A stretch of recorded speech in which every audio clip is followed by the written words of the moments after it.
Welcome to Norse Code, the #1 podcast for Minnesota Vikings. I'm your host and producer. My name is James Pagoshnik. Thank you guys so much for listening. And at the other end of the tin cannon string, we have our analyst and co-host. You know him from numerous blogs and podcasts around the internet, most notably from the Wide Left Substack. He is Mr. Useful Human, Arif Hassan. Arif, we can either talk about Kirk Cousins almost pulling off a comeback and having us take him seriously for 2 weeks in a row. We can talk about the Vikings dominating, or we can talk about JMU destroying UNC so badly that they switched channels. Like, they switched the game coverage on the ACC network to a game that hadn't even started yet. Your choice. I assume that the reason that we were recording on Sunday was an emergency podcast to cover the JMU game. 70. They dropped 70. They got... What's fun is reading coverage from Charlotte on the game. That's been the most fun. It's not happy, I can tell you that. No, as it turns out, there's a lot of people very, very confused as to why their defense, and like I was working at the time. I was doing public address stuff for a volleyball game, and I had the game up, but was like half like looking at it every once in a while, and like I'd look down and 30 points had gone by, and I went, "What on earth is going on?" I was only looking away for a few minutes. I didn't understand what is going on. Onside kicks, punt blocks, pick six. Like I didn't understand what was going. It was beautiful. It's one of the more beautiful things I've ever seen.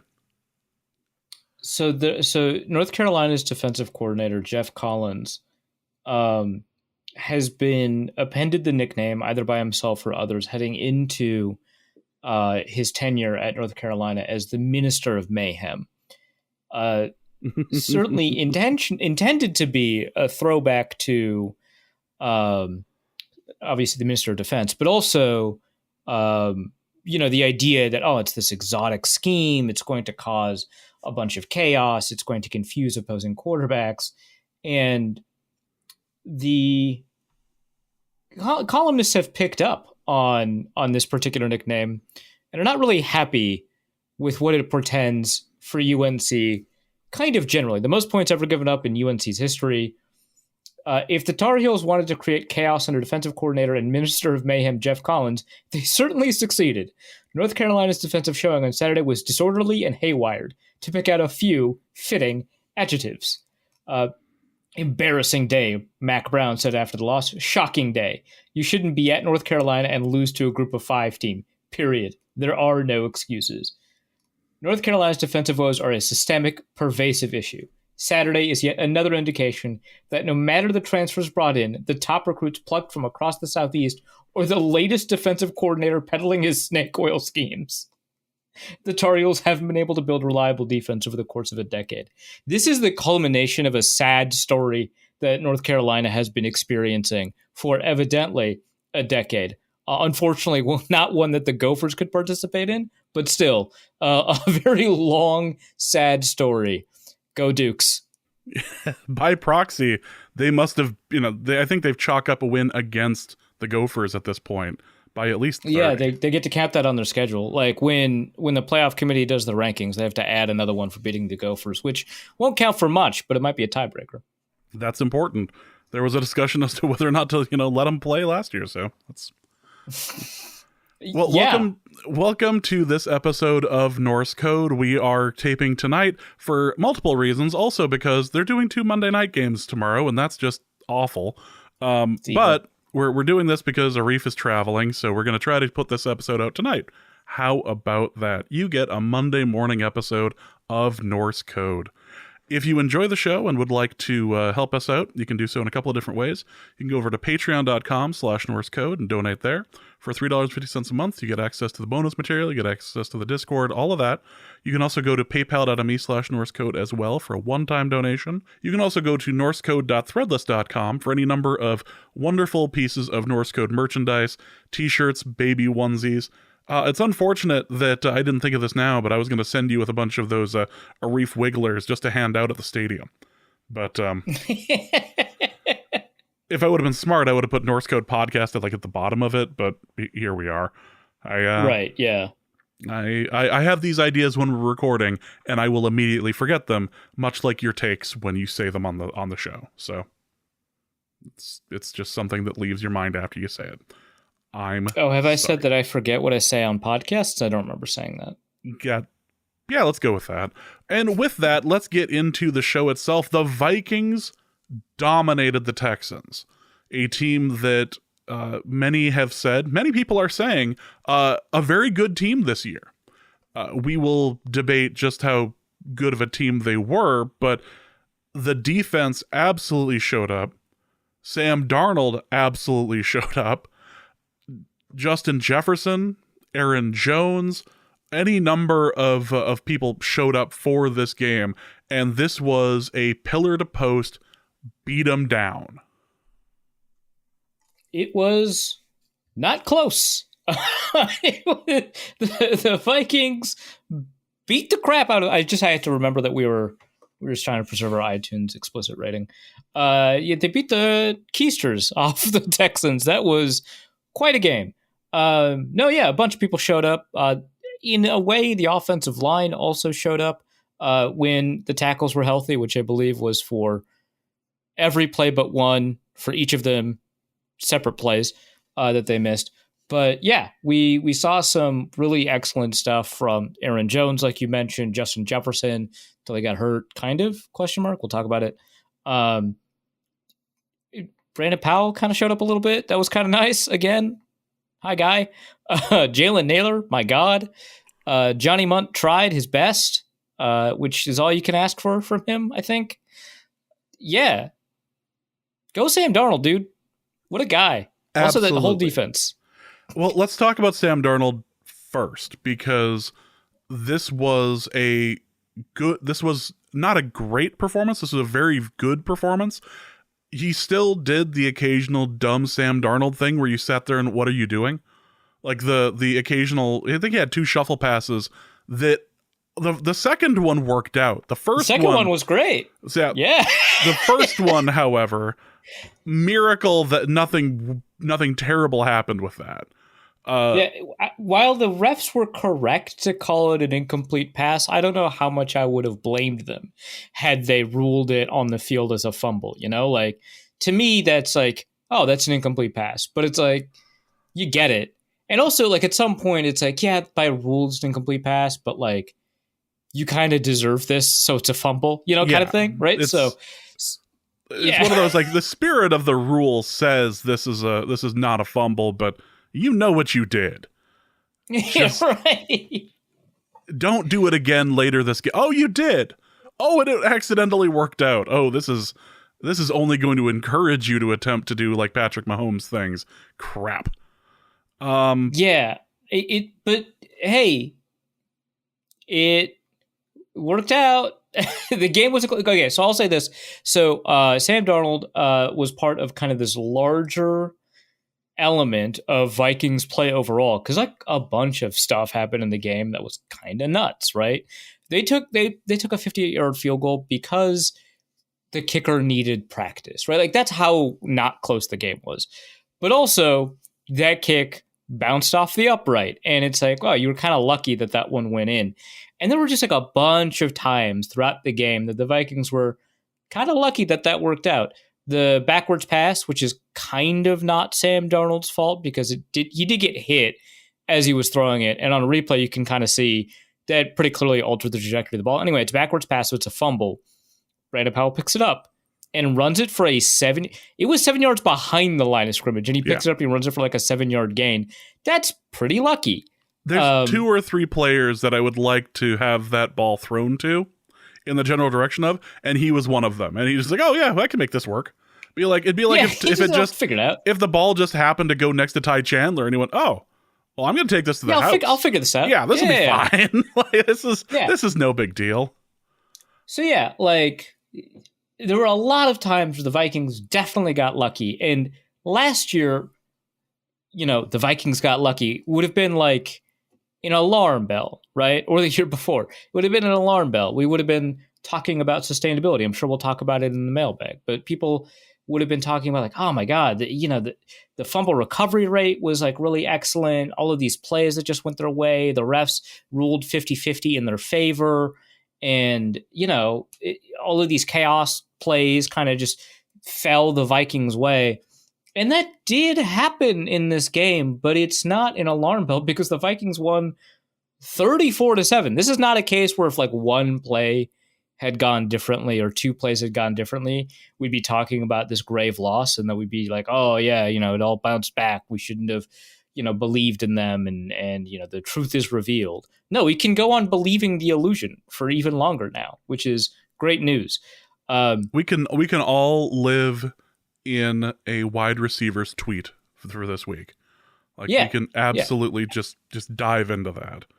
Yeah, the Lord is walking with us as we slay our enemies, as God intended. It feels great. I love being divinely ordained. This is what it's like to be a Chiefs fan, I bet. It has to be close because this is it. Like, the vibes are at an all-time high right now. Like, we are approaching 2017 vibes here. Well, so I was actually just about to mention how much fun it is. This is very much as if the first 3 or so games of the 2017 season, 4, I don't remember, didn't happen, right? Because like that first game where Keenum played against, was it Pittsburgh, I think? Disaster class, right? Like that was not great. And then he goes up against Tampa Bay. Who he owns. I think I remember this correctly. Who he owns. Like, going into the game, people are like, he historically has owned Tampa Bay. He's got like 400 yards on them or whatever, right? And I'm like, that doesn't matter. That was a different team. They were a different team. It's a different situation. None of that mattered. And he just demolished them again. It was like, okay, well, now it does matter because I'm still not going to believe it. But it just kept happening. Well, what if the it just kept happening part was at the beginning of the season? That's kind of what we're experiencing. like he's just Keenuming all over the place, and the good things are happening, and the defense is doing Mr. Destructo stuff. It's crazy. As for like an actual like breakdown of Sam Darnold's play, I think that there's like a couple of things that we can say. One, when he's in rhythm, he is actually, and this is a thing that like distinguishes him from Keenum, he's actually like very good in rhythm. It is somewhat reminiscent actually of Kirk Cousins in rhythm. When he was kept clean, he had a time to throw of 2.5 seconds, which, great. But it suggests that he was only kept clean on these kind of rhythm throws, and that as soon as he was out of rhythm, pressure would arrive. And I think a lot of that was up the middle or unblocked pressures. But he was 119 yards for 8 completions on 12 attempts when kept clean. And I'm taking these statistics partway through the fourth quarter. So this doesn't include, garbage time and stuff like that. So he's going to have more, if you add this all up at the end, he's going to have had more dropbacks than these statistics would suggest. But 9.9 yards per attempt, better than most quarterbacks when they're kept clean. Did have a turnover-worthy play when kept clean. But for the most part, excellent stuff, my guy. One throwaway. So that's great. Under pressure, he held the ball for 3.63 seconds in those situations, time to throw, right?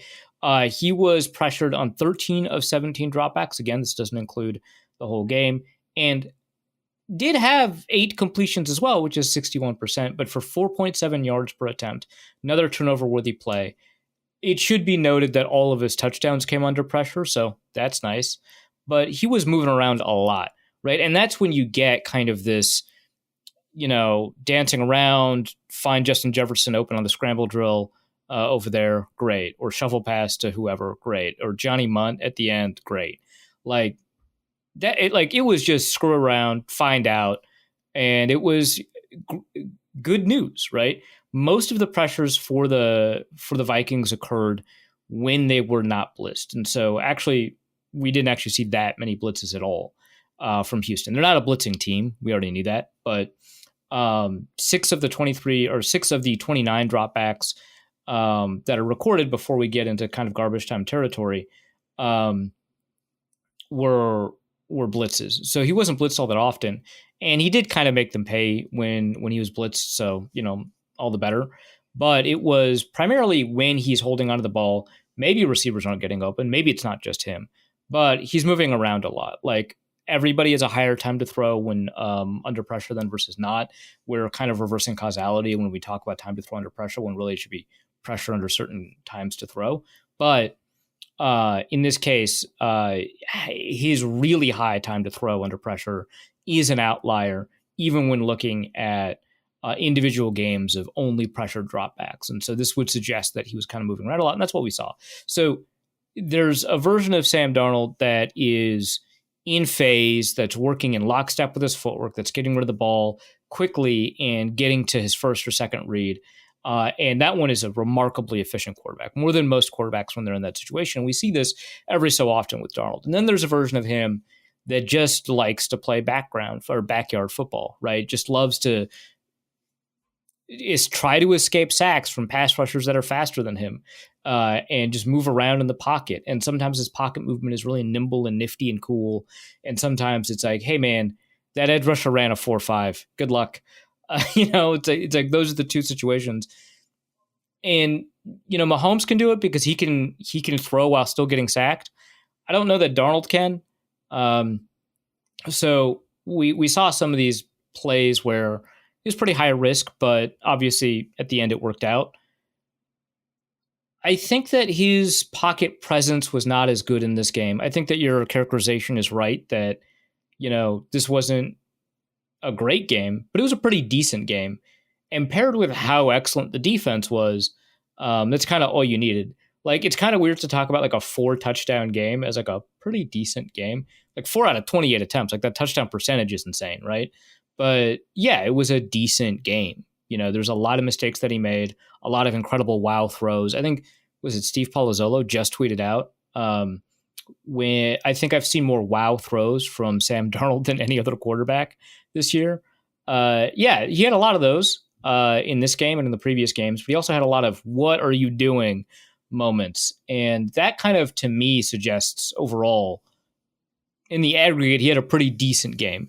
And when you're ahead, you don't really want that much. When you're the favorite, which the Vikings aren't the favorite heading into the game, but given the quality of play from the opposing team as a result of the Vikings, you probably want him to be a little more careful, right? Because if you're the better team, you'll win with great play, you'll win with good play, and you'll win with decent play. But you'll only lose with bad play, right? And so there's no reason to risk bad play in order to get great play when a decent enough job will do. So that's the concern there. But yeah, wonderful performance. I really like how much he's grown as a quarterback. This was his least impressive out of the 3 performances thus far, which is not concerning remotely at all to me. We'll see again what happens when he gets Jordan Addison, TJ Hawkinson back, and has like a wider diversity of options to choose from when he's throwing the ball. Yeah, because this is not a team at full strength at all. This is a team that is missing its number one is missing its number 1 tight end. It is missing what you would expect to be the number 2 receiver, but the way Jalen Naylor's playing, you're probably like, number 3 right now. Yeah, but I do want to talk about 2 things, and they're kind of related. The number of sacks he took was a bit alarming, and they came in bunches. This is a good defense that the Texans have, and it also led to a moment where he did end up leaving the game for a play after a Danielle Hunter. It wasn't a sack; it was just what you would refer to as a late hit. It was flagged as it was a quarterback knockdown. Might be the best way to put it. Yeah. Yeah, and it wasn't even a late hit. It was flagged because it went low, not because it was late. So it's the Tom Brady rule, essentially, the one that they after 2007 or 2008, after 2008, after Bernard Pollard took him out. Yeah. After they briefly attempted to revisit the glory of the 2001 Patriots. Very similar, right? But and as predicted, Matt Castle led them to the promised land. But in this case, like, so first of all, Sam Darnold missed a play, and then later Christian Darrisaw missed a play, and then later Brian O'Neill missed a play, and then later Christian Darrisaw missed a play, and then also Justin Jefferson was missing plays at the top of the third. It was a very weird set of situations, but which means David Quessenberry played both left and right tackle for a snap. But overall, I thought, aside from like one or two snaps from Brian O'Neill, I thought really great games from Darrisaw, O'Neill, Brandel. It was kind of the rest of the protection unit that I had a problem with. I thought Ed Ingram was an issue. Garrett Bradbury was an issue. I do think that one of the sacks came from Christian Darrisaw, but I think that's the only pressure he gave up all game, so I don't really care. I mean, I do care, but it doesn't really impact, my evaluation that much of him. But yeah, the interior pass protection situation like remains an issue. And in this case, we didn't get as good of run blocking from those two to make up for it. Like, I think that, the previous two games, Ed Ingram and to some extent Garrett Bradbury are giving up pressures up the middle. That's not wonderful, but at least they're really whooping dudes up front and creating some room in the running game, which, mind you, Aaron Jones played well. I don't think that's because of how good those two were at run blocking. Brown and Neal was great at run blocking, but other than that, I don't know. So, I think that will continue to be a concern for essentially the rest of the season. I think there's like 3 straight games where those two I've tagged as being concerns, and it's like 3 games in a row of 2 people that have had a history of poor pass protection. I think we can maybe not safely assume, but reliably assume that there are going to continue to be problems throughout the rest of the season, at least when it comes to pass protection. Ed Ingram seems to actually have regressed. It seems like he's playing worse than he did last year. So, that's probably the weakness, right? Sam Darnold holds onto the ball too long when he's beginning to freelance, and the interior pressure gives up, or the interior pass protection unit gives up pressure too soon. Like, that's probably like where, if we see the wheels kind of fall off, that might be kind of the beginning of how that happens. But overall, the sack rate was pretty bad. Darnold does own a good chunk of that for sure. Because when pressure is coming around, he doesn't get rid of the ball. He tries to make a play, and that creates sacks. So the offensive line gave up pressure too quickly. That's on them. He allowed those pressures to turn into sacks. That's on him. So a little bit of both. But yeah, I mean, you'll take it for it to have a 3-game stretch like this for sure. It's you had said in your piece earlier this evening that it's a little Favrean at times. Yeah. And there's like a lot of different quarterbacks where it's really high volatility play. So you've got Favre, who is going into the Hall of Fame, or is in the Hall? He's in the Hall of Fame for, right? They inducted him, right? I don't remember anymore. They did. Okay. It's been a while since he played. It's been a bit. Yeah. And so it would have been weird if they didn't, but I also just don't remember the ceremony, and now it's a little bit controversial to nominate him. So. It was before the Mississippi thing, but there were tears at the podium. Yes, he was there. Great, fantastic, good for him, I think, or whatever. Anyway, Hall of Fame quarterback Brett Favre. You can get away with really high volatility play, right? John Elway, really high volatility play. You can get away with it and have a really positive career. And then you can have guys that will help you in some games and hurt you in others. So in the piece, I mentioned Nick Mullins, Joshua Dobbs, really great examples of that. For a career, that would include Case Keenum. For a year, Case Keenum was like Brett Favre, if we're being honest, right? Just for the 1 year. And then it can also just hurt you a lot, right? Nick Mullins in his other games, or Jameis Winston for almost his entire career. The high volatility stuff. And Darnold right now is kind of riding in that Keenum Favre area where it's like, hey man, you're screwing around a lot, but I gotta hand it to you. It's like one of those the no yes quarterbacks. So which is Mina Kimes basically just tweeted out. That's kind of where he's living, and that is such a great style of play for when you're the underdog or when your defense is not that great. I do wonder.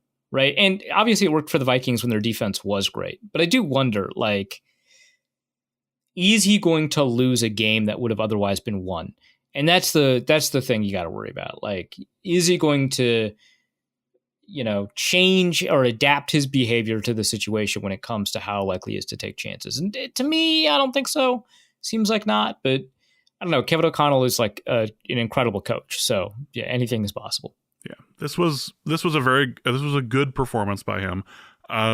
He did go out briefly with a bit of like a knee injury. He went to the sidelines, immediately came back in and got the sort of reaction that you would expect somebody who'd been there a little longer to get. Like this felt a bit like when Teddy came back out onto the field. Like the place was unglued, which is also to say we can transition to the crowd had a lot to do with how frazzled the Texans got by the end of it. Good Lord. 122. And I know that like 122 decibels is beyond loud. Like everyone who went to that game should have their ears ringing for a bit. Yeah, as an audio engineer, you would know. But the decibel measurements at stadiums are suspect. You know that too. Yeah, they were crazy loud. We saw the tangible effect that they had on the Texans. We also saw the 3 consecutive false starts on this to take them out of field goal range, by the way. Like they were in field goal range. And if they had just run 3 plays of no yards, Kaimi Fairbairn, your favorite kicker, would have been able to sink it, especially given how good he's been this year. Like he's been nuts, right? Would have been able to sink probably that field goal. But you move an offense 15 yards back and then an illegal formation penalty on top of it. Not that one mattered, but like they lost points because of yelling, which is always fun.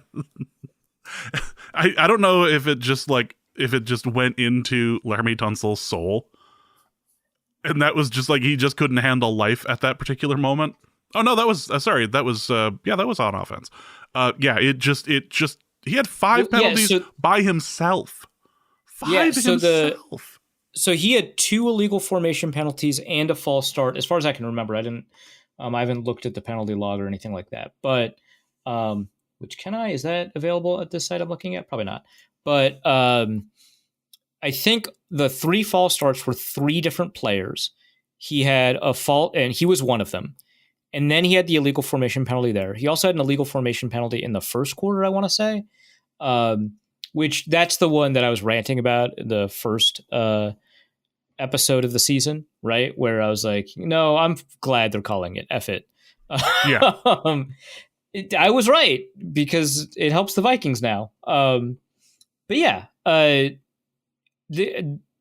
Tunsil is probably one of the most underappreciated tackles in football, which is kind of saying a lot because it's an underappreciated position.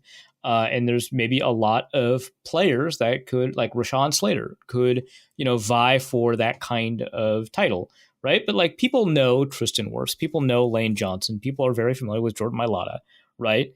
And Laremy Tunsil's up there in terms of his quality of play. I'd argue he's better than Jordan Mailata. He was not feeling that today. Rough day for my guy, Laremy Tunsil, who, in addition to being one of the most underrated tackles, might have also been a huge overpay, right? Like when the Texans traded for him. So kind of a weird situation for him. I can't imagine. I don't know what Texans fans feel about him because of all of the, wow, you paid a lot for him, but also he's very good. But also this happened just now. So I don't know, man. If you listen to the interview with Cody Stutes, he is the offensive lineman and the other 4 are just like not great at the game. It's just kind of it. And so for him to be the one to be kind of like a critical point of failure, it's a huge issue. So the Vikings kind of neutralized their best offensive lineman. Yeah, and Cody Stutes had actually tweeted out before halftime. He said Laremy Tunsil has 9 penalties in 10 quarters of play. Like he oh my God, what a year this guy is having. he's going through it. Well, he's got to chill out. Like maybe find some sort of plant that calms you down, imbibe a lot of it at once, maybe kind of accelerate that process. I was just going to suggest just making sure you have a mask on when you're doing that sort of thing, just to hide. But I would feel like hiding after a performance like that. Sure. Well, especially a mask that has some sort of sensory deprivation features. A lot of people find that calming. So yeah, something along those lines. You can modify it however you want, but so long as it kind of gets you access to what you need in as quick a time as possible, that might be what calms you down. I think the kids still say that it's fun. It looks like a gas. Let's talk offense. Justin Jefferson touchdown. Jalen Naylor was all over the place, and between that and let's also include Aaron Jones, the offense was clicking. Things were going well. Yeah, I'm looking at the box score and it says Jalen Naylor only has 3 receptions. That doesn't feel right based off of how that game played out. At least one of them was called back that should have been a touchdown. Like there were plenty of plays. Yeah. As somebody who had an over on Jalen Naylor yards, 38.5, I do recall at least 2 that were taken away. It's 37.5. I needed 38. 31 yards, my guy. Not his fault, but it hurts. This guy's good. Like we were kind of joking about, hey, when Jordan Addison comes back, he'll be wide receiver 3, and he won't be. He'll be wide receiver 2. But this is a great. I think he's the best wide receiver 3 the Vikings have had in a long time, based off of the 3 games of play that we've seen. So very small sample size alert, but in these 3 games, he's playing better than KJ Osborne did in his peak year, 2 years ago.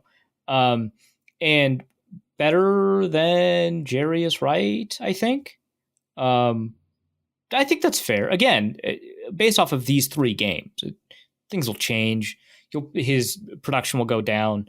But man, this is like really excellent play. And the concern was that like last year, he finally got healthy. He entered play and he couldn't beat out Brandon Powell, who is fine. Really glad that Brandon Powell's on the roster. He's a very good receiver to have for where the Vikings position him, which is as a 5th, maybe 4th kind of guy. But it suggests something about you in terms of your ceiling or your ability to kind of accomplish your job as a potential wide receiver 3 if you can't beat him out, right? And it was like, well, he joined partway through the season and, the Vikings were just as excited about him heading into this training camp, but it felt like hope, right? It felt like we're kind of just making excuses. We've seen receivers who are hyped up in the preseason who then get hurt and then come back and match their hype. That happens. The injury time didn't impact them at all. This was not that. And so there was a pretty good reason to be concerned. Now he's playing up to how the Vikings were talking about him in camp, last year. So this guy rules. He's very good at this. He's also like laying down sick blocks. I love it. He's very involved in a lot of ways. Obviously, the Vikings were obviously very happy with what he can do there. Aaron Jones, you mentioned, 148 yards from scrimmage, touchdown receiving, kind of made up for the touchdown receiving he should have had last game if it weren't for the fumble. He's the guy that was bothering Vikings, defenders for years in Green Bay. He's still doing it. I was concerned that he was going to be kind of washed because he's coming off of an injury. He looked okay, but not like he did 3 years ago in Green Bay. Vikings signed him. I was like, that's fine because I don't want to spend too much at running back. Nah, he's great. This is Ty Chandler's looking good. It's another situation where you look at the box score and you're like, that doesn't seem right. Ty Chandler finished with 13 yards on 7 attempts for an average of 1.9. That doesn't seem right? Like it felt like he played better than that, but whatever. The run blocking from the offensive line, again, especially like Brown and Neal, was really excellent. So you did create a lot of opportunities, but it's really clear that Aaron Jones is like a dude. And you'll love to see it. Even if he comes into the stadium with a big sombrero and people don't get it. Yeah. Okay. I'm going to admit something. It's not that much of a confession, but when I quote tweeted Armando Salguero of Outkick, formerly of the Miami Sun Herald, I want to say, who was like, I get the sombrero shtick, but I think it takes away from a lot of things, including who he is as a person or something like that. I don't remember. And he was quote tweeting a video of Aaron Jones wearing the sombrero. He only saw it as a shtick and not like, it's like really important. Because Lindsey Jones wrote a piece that she was so excited about. She was so happy that she like texted me the piece in addition to like tweeting out. She's like, I really want you to read this. And it's really good. Really glad that she did. About him moving to El Paso and embracing the community there and seeing, these cultural objects significant to El Paso as signs of home and comfort, right? And so he was actually really moved when the Vikings had a sombrero for him at the contract signing. He didn't expect that. And they had one. And so it was a very big deal for him. This is like important to him. And so it's telling to me that Armando thought that was a shtick. I quote tweeted that with just a question mark because I was like, what are you talking about? But the secret is I knew exactly what this guy is talking about. I've hated this guy for years. I know who he is. Everybody who tweeted at me that this guy's from Outkick and that I should know that this guy's from Outkick and that explains all that, I knew that. When I knew the day that Outkick hired him, that's how much I dislike this guy. He sucks. And that tweet's a good example of why. And I was pretending to not know what his deal was. His deal is that he sucks. That's my secret. It's not that much of a confession, but I did have people DM me like, hey, you know that this guy, and reply, you know that this guy's like from Outkick, like his whole deal is to be this. Oh, I knew forever. But I knew that boosting it would get him some really angry tweets, and I accomplished that goal. Have fun, Armando. I thought it was going to go in a different direction at the very end of it, but then I remembered we are, again, still trying to keep our iTunes rating. Well, I know we need to talk about the defense, because this defense had CJ Stroud absolutely seeing ghosts all over the field.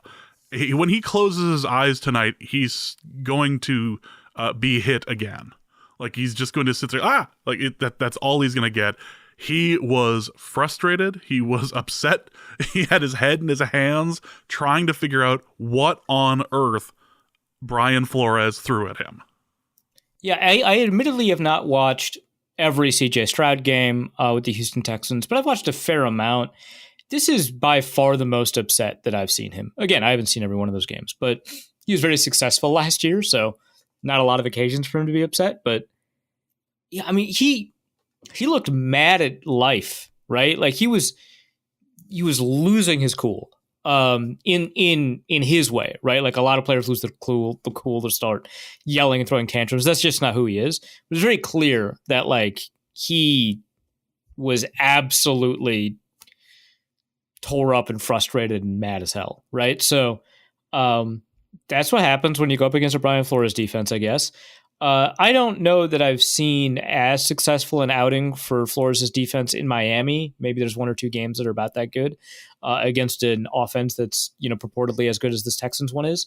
So maybe, but like, I mean, this was a masterclass. It is against a young quarterback, so we're not going to put it in like the Hall of Fame of defensive game plans, like the Belichick one against the K-Gun Bills, or the Belichick one against the Mike Martz Rams, or the Zimmer one against the Saints in the 2019 like they're like ones that you remember, right? And this is not going to be one of them against CJ Stroud, like a second year, but it's nice to see this kind of mess appear. So earlier this week, Cody Alexander at Match Quarters published a video. And guys, the video only had like 469 nice views when I looked for it to embed in the Substack piece. Absolutely a crime. This guy should be getting thousands of views. I mean, there's like tons of football content on YouTube, and he's mostly producing this as like a supplement to a Substack, so it's not really the same. And there's a bunch of really great stuff like Brett Coleman, Thinking Football, Alex Rollins, all really great stuff. But there's a bunch of like really annoying, bad, or misinformed stuff that's getting a ton of views too. And this stuff is only getting like 500 views, and it's been out there for a couple of days now.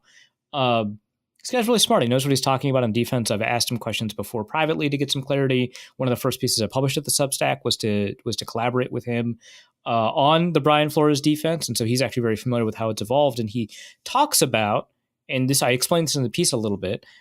He talks about how Brian Flores is running an actual defense now, because last year, I mean, I've talked about this before, and it actually makes me feel more confident in having said it, that he's confirming that it was basically a gimmick defense last year. And I was so interested in how the defense would change from last year to this year because of how successful it was last year, but how quickly it was found out and what that would mean. And it very much seems like when the Chip Kelly Eagles were successful in that first year, it didn't evolve. And it seems like this is what would happen on the defensive side of the ball when it does evolve. It was like, hey, maybe it was a gimmick, but that's because it didn't have enough stuff to it, right? It was like a paper thin, playbook in terms of what it could do and what it couldn't do. And so it didn't have answers to every problem. It didn't have, contingencies for every possible thing an offense could do. It had, a couple of hammers, and everything an offense could do looked like nails, right?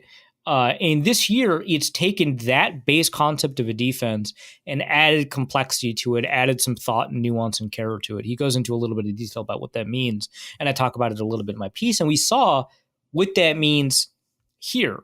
There are more interesting blitz angles that we're seeing. It's a high blitz defense. There are more interesting blitz angles that we're seeing from the second level, right? It's not just blitzers screaming off the edge. It's blitzers being involved in the stunt and twist game, being a looper or a penetrator, while a defensive lineman maybe, uses that extra space to get some pressure or something like that. Like really involved in the front seven, as opposed to, we'll just throw a guy at the end and he'll be unblocked. It's extremely difficult for quarterbacks to figure out what's going on. He understands like very well what a quarterback is attempting to accomplish when that quarterback sees a blitzer coming and knows where that player was lined up before the snap. Often quarterbacks will attempt to throw into that space. Flores understands that and has an answer to it. And then he also knows what, the quarterbacks who have seen those kinds of answers, what they're going to do. And he has an answer to that. So, that's seemingly what happened in this game against a guy who has seen a lot of defenses, but not as many as somebody like Kirk Cousins, right? Somebody who just doesn't have as much experience in the NFL. He threw a bunch of stuff at him. It's nice that the person who ended up with all the sacks in this game was Jonathan Grenard, the former Texan. Also, Andrew Van Ginkel had his customary set of crazy impactful plays. Yep. But like Harrison Smith about almost got a pick again too. Everyone, everywhere, all at once. Camus Grugier-Hill, filling in for Ivan Pace, gets a pick to essentially start the defensive chaos, right? To get the race started. Breaks the snap of throws without an interception that went back to last year. I believe that was the longest in the league, wasn't it? So the longest or second longest? I believe it. To finish that out with not one but two picks is and almost a third. Yeah, very funny. But yeah, I mean, like what's really cool about this is that we've had 3 games, and though there have been defenders that we've talked about every game, Andrew Van Ginkel, who is having a crazy year right thus far. Like if he continues at half of this level of production or capacity, for the rest of the season, not even full, but like half, this guy to me would be an all-pro, and I just think he wouldn't be voted all-pro because of the inertia of reputation at different positions, right?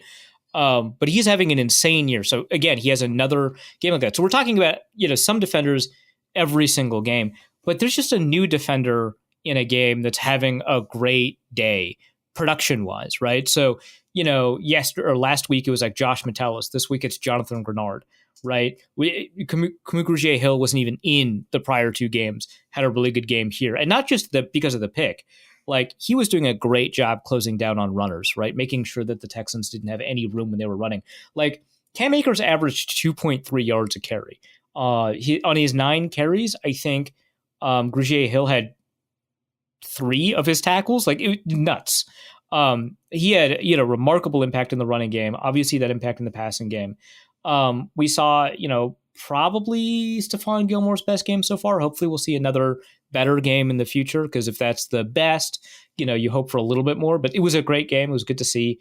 Harrison Phillips, showed up again. Like, I don't know, like last week it was Pat Jones. This week it's Jonathan Bernard. 2 weeks ago it was Josh Metellus, right? So like it's nice that we have like a new guy that we're like, hey, that guy, did a lot. It was fantastic. So the defense is enabling anybody to kind of make a play.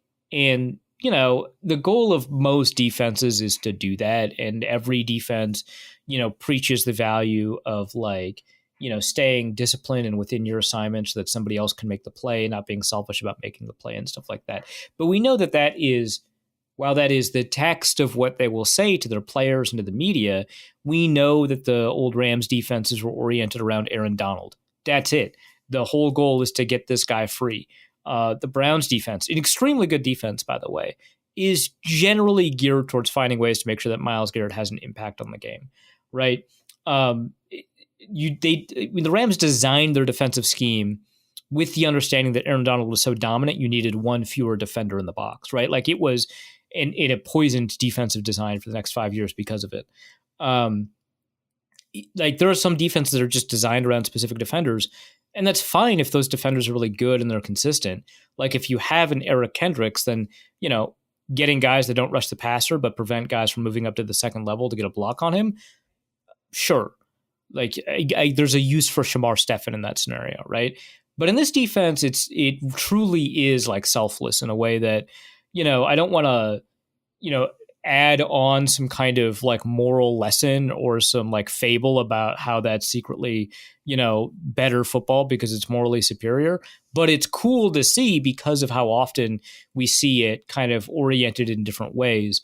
The Jets defense built around one-on-one coverage, especially when DJ Reed is healthy, so that Sauce Gardner and DJ Reed can just man up, and now you've got all kinds of stuff clogging the box, right? In the same way that they were back when they had Darrelle Revis and Antonio Cromartie. It's like, hey, you two, man coverage, don't got to worry about it. Now we've got like 9 guys in the box. It's fantastic, right? Like they're oriented around the skills of those players, of those stars, so that they can build out the rest of the defense. And here is just not like that. A different guy is just going to have a big game. And that's so unique and interesting to see. Brian Flores is, again, we'll see by, week 17, week 18. But right now he looks like a genius, man. It is remarkable that we have him as a defensive coordinator and he was not taken to be a head coach. It is remarkable. I don't think he even got an interview. He did not get a single interview. Thanks to, we can only assume, thanks to the situation that is still unfolding in the courts. You know what? Maybe this just never gets resolved, and he just ends up being the defensive coordinator for the Vikings for a long period of time. I'm not opposed to that. Yeah, I mean, even if it does get resolved, it might scare owners away. In fact, I think that's the most ideal outcome. Yeah, is that he wins his lawsuit, and now owners hate him. Yep, perfect, fantastic. And except for Ziggy Wolf, who just, you know what? We will keep him. We will take care of him in Minnesota. You guys don't worry about it. We'll just have him here. It'll be fine. Yeah, we'll get him out of your hair. He'll be happy here. When we have a head coach opening, we'll interview him. I promise. But until then, special shout out, by the way, to, of all people, Harrison Phillips, who had that great tip that ended up causing the first interception. Like, it was just like little things like that. But between him and it wasn't Ivan Pace, it was Cam Bynum. Like, there were just so many great little plays around him. But you got the feeling after a while that CJ Stroud just, he was really not feeling it. When's the last time they've pulled an opposing quarterback in US Bank Stadium middle of the fourth quarter? It's been a while. Yeah, like we learned after the Giants game, the last time the Vikings had a significant lead in the fourth quarter, enough to have won the game by several scores, not just two, was 2019. That fabled game at the Chargers that we've referred to a couple times already this season, the one that took place in the soccer stadium that was like 90% Vikings. Yeah. And so like in US Bank Stadium, it's been a hot minute. It's been a little bit incredible that this is kind of where they're at. Also, Harrison Phillips ended up with a fantastic quote that I put in the piece after I hit publish. So if you only read it in email, there's like two quotes that I added to the piece after publish. So I'm sorry they didn't get to see that. But he said after the game, we're able to do so much. The threat of the bomb is just as scary as the bomb itself, which in addition to being consistent with the principles of nuclear deterrence theory, is also true about the way that the Vikings have organized their blitz packages. The Bynum pick occurred against the most standard defense you will ever see. It was a simple Tampa 2. I think it's a Tampa 2. It's definitely a cover 2, depending on how deep you think the linebacker dropped. Essentially, it was a simple Tampa 2. The four defensive linemen were rushing from typical angles because it's third down. They're rushing from a little bit wider than you'd expect, like a 2-3 technique situation. But there's no stunting or looping. They're all rushing in their assigned rush lanes. And it's, 2 up, 4 down, 1 kind of riding the rail. That's the Mike linebacker in the Tampa 2. In the seam of the 2 coverage, right? In the seam of the safeties. And it's the defense that you learn, right? It's the high school defense, right? And Stroud couldn't see. And again, the simplest defense you can imagine, Bynum comes away with it. So yeah, and he's throwing it to Nico Collins, who he hadn't been able to target essentially all game. I think until then, Collins had 2 catches on 3 targets or something like that. And then 2 catches on 4 targets. Collins ends up with I think over 70 yards in the game. But almost all of it comes after the Texans give up on the game. So yeah, he had 86 yards on 10 targets, 4 receptions. He did have 1 taken away because of penalty early in the game. But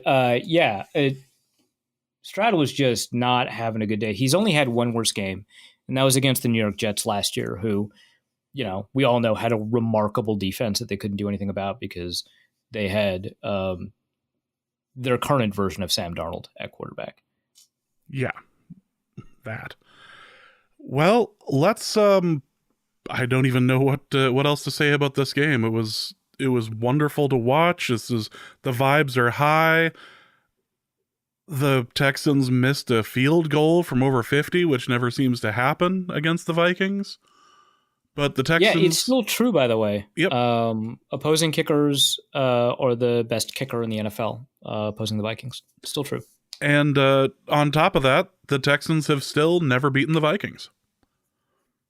Yeah, I think it's there's 2 teams they've never beaten, and the Vikings are one of them. The Steelers, maybe the other one? Or maybe I'm just crossing wires, and the Steelers are also the other undefeated team left in the I thought it was NFL. The Eagles. But yeah, there's 2 teams they've just never beaten. And Minnesota handled them quite easily. So that's the end of that. Next game is going to be against the Packers in Green Bay. Boy.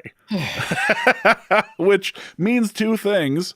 That should be a very very fun matchup, and also it's going to be Justice episode next episode.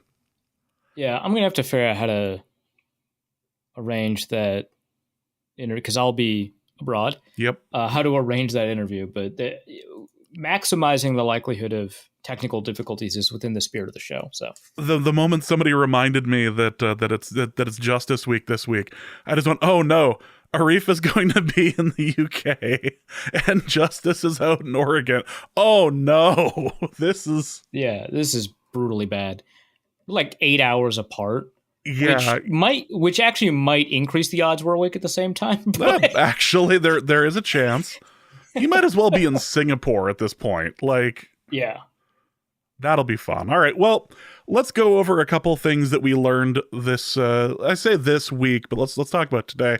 First thing I learned this week is that Justin Tucker, it's possible he's washed, and now the Ravens are going to have a fun conversation with themselves. He's been their kicker for a decade. It's possible. I'm not going to sound the alarm. So he did miss a kick from, less than 50 this 46. Week. He also missed, I think, 2 kicks from 50 plus this year so far. He is, I don't think you should take a ton of stock in Pro Football Focus grades for kickers, especially 3 weeks into the season, or essentially 2 weeks into the season, because they haven't updated the grades for week 3. But he is like their 31st ranked kicker, which at least is suggestive of something pretty significant. He's been a top 3 kicker for them every year except for last year, where he was like 16th. He missed 1 kick last year from 40 to 49, and then 4 other kicks from 50 plus. He was 2 of 6 from 50 plus last year, which, you could chalk up to variance, but once it happens again this year, you're like, I don't know. But I think that is a possibility we should consider, but it is not a certainty I'm willing to wager on. It's like when everyone was like, is Tom Brady washed back in like 2015? Maybe. The evidence would suggest it, but let's wait like a second. He's been with the team for 12 years. And it's obviously undrafted, by the way. It's obviously a situation now where you look at Justin Tucker and think, oh, he's the old and busted, and Brandon Aubrey of the Cowboys is the new hotness. But like, as an owner of him in several hell leagues, I was disappointed at his -6 points today, and Jesus. He got drafted number 1 overall in a number of leagues, and I'm expecting to see him out on the waiver wire shortly. It's rough. It's hard times out there for the Hell League. I will tell you that. Next, I also learned that an owner can go into the Ring of Honor while still alive. I didn't know you could do that. I mean, I guess they could just do anything they want. They own the team, right? So really, it's just about if you're willing to break the taboo on ownership going into the Ring of Honor while still alive and owning the team. Yeah. Really is the only thing. And Arthur Smith has shown that he is brave enough, courageous enough, a non-linear thinker, an out-of-the-box thinker. He has the vision to do it. Well, he did build the team that went 28-3 against the Brady Patriots in the Super Bowl. So yeah, he is uniquely envisioned, as it were. Also, they announced he was going into the Ring of Honor. Did they actually hold that ceremony? They did. They showed it, and they showed they showed the clips of that during the broadcast. So we don't have time to stop it. Got it. No, and it's actually not all that uncommon for ownership to appear in the Hall of Fame or the Ring of Honor. I was looking for the citation. I cannot find it. I do want to include this, though, so if this turns out to be horribly wrong, apologies, but I have checked a couple of these and they were accurate. So the following teams have ownership in their respective Ring of Honor or Team Hall of Fame, and this does not necessarily include the most recent owners. So the Bengals, Broncos, Buccaneers, Cardinals, Chargers, Colts, Commanders, Giants, Jaguars, Jets, Rams, Ravens, Saints, Seahawks, Texans, and Titans all have some form of ownership in their respective Ring of Honor / Team Hall of Fame. And with the Broncos in particular, we're willing to bet it's not the Waltons. Yeah. That would be so funny if they bought the team and immediately were like, all right, put our names up. Yep. Look, people we will be honoring ourselves for our contributions to this franchise. People complain about, Walmart's just popping up and play. Like, no, we're putting our name on this one. It'll be fine.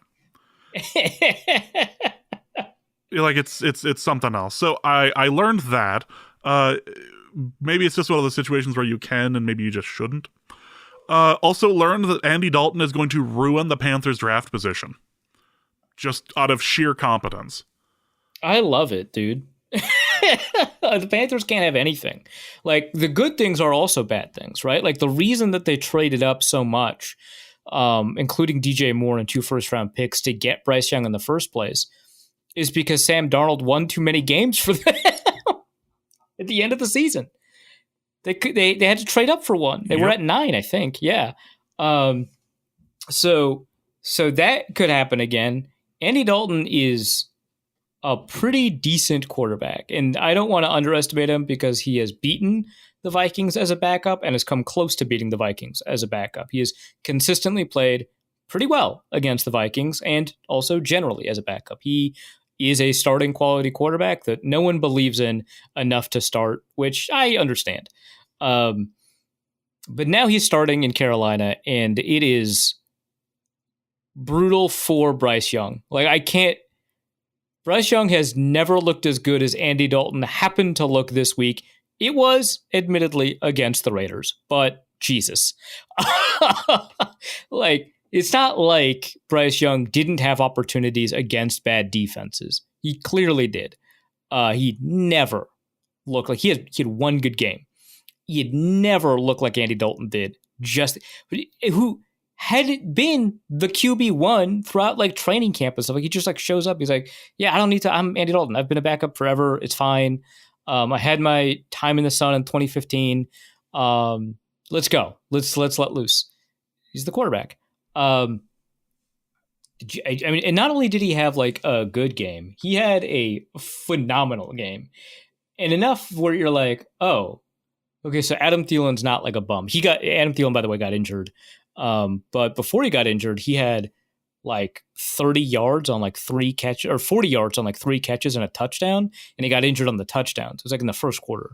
And it's like, okay, so he can do stuff. And Deontay Johnson, who I have been pounding the over on, because he just keeps getting open. Like, it is difficult to explain how open Deontay Johnson gets for a receiver that like no one seems to care about that much. Like, he got a little bit of brief press 2 years ago, I think, for the Steelers, when he had a 99 or something like that in ESPN's chip-oriented open score, where they determine based off of the chip data how open he is. Okay, that's great. He was also really high in open score last year, but not nearly as high. But if you take a look at non-chip data, so I've been using a site now called Fantasy Points, which has the metrics for everybody, not just like your fantasy specific positions like wide receiver, running back, tight end, quarterback. But it's essentially, so Scott Barrett used to work at Pro Football Focus. And a bunch of the people that work for them are also former Pro Football Focus graders. They've essentially built out a very similar system to what Pro Football Focus does, just without the grades. It's all the stats. And they have something called average separation score. They are, in my opinion, a little bit too enamored with that acronym, but fine. It seems to be a pretty good metric because it measures receivers on how open they are at the moment in the play where you would need them to be open. So like the top the quarterback's drop. Whether or not they're targeted, and then it measures out the yardage between them and the nearest defender, figures out the average separation score. It's not perfect. It can't be, because yardage is not a great metric for determining how open you are. The direction of the defender matters. The distance to the sideline matters. The relative speeds of the receiver and the defender matter. All that, needs to be taken into account, like the leverage of the defender. And sometimes routes get open without the receiver being particularly skilled, but just because that route beats that coverage, right? So, there's all kinds of, but Deontay Johnson over the last 3 years has been really high level in that statistic as well. And so 2 different pieces of evidence measured in entirely different ways that suggest kind of the same thing say that Deontay Johnson is very open. So I kept on hitting this guy's over, and I kept on getting burned. And yeah, I think that's because of Bryce Young. Because Andy Dalton hit this dude for tons of yards this week.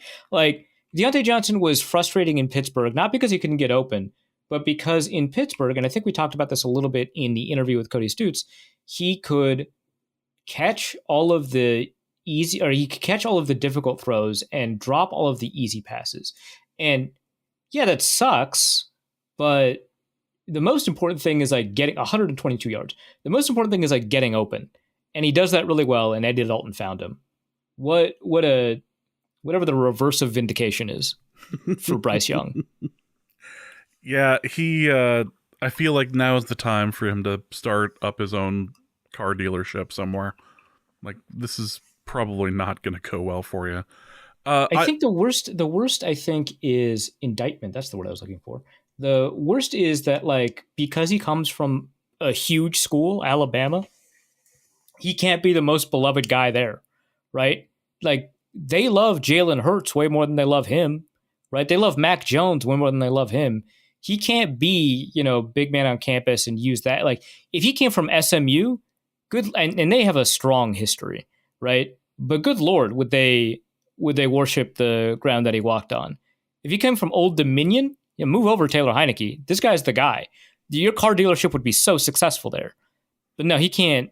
This car dealership does not have the juice that a Taylor Heineke car dealership would have in your Old Dominion. I also thought you were about to say that indictment was the worst thing that could happen to him. I was like, no, there's already a quarterback that's dealing with that. No, no. Instead of a vindication, it's an indictment of his skills. Yeah. Sorry. I also learned the Cowboys did just enough in garbage time to avoid a full-scale fan riot after the game. Like, just enough. They were down by, 22? And yeah, it was brutal. Yeah, just enough to make it seem like we get within 3. Fine, just enough to make it seem like they could handle it. Yeah, they scored 19 points in the fourth quarter or something like that. Let me take a look. Yeah, it was 28-6 until the fourth quarter. And it was kind of funny because, like, Lamar Jackson said after the game, like, yeah, that just teaches us that, we have to keep on putting, the pedal to the metal or something like that. We have to keep on stepping on the gas because, you could be up 28-6 and they can get that close. And it's like, yeah, I guess technically that was a winnable game because, they were within 3 points with 2 minutes and 33 seconds remaining or something like that. Sure. Or no, it's just 20 seconds. Never mind. Sure.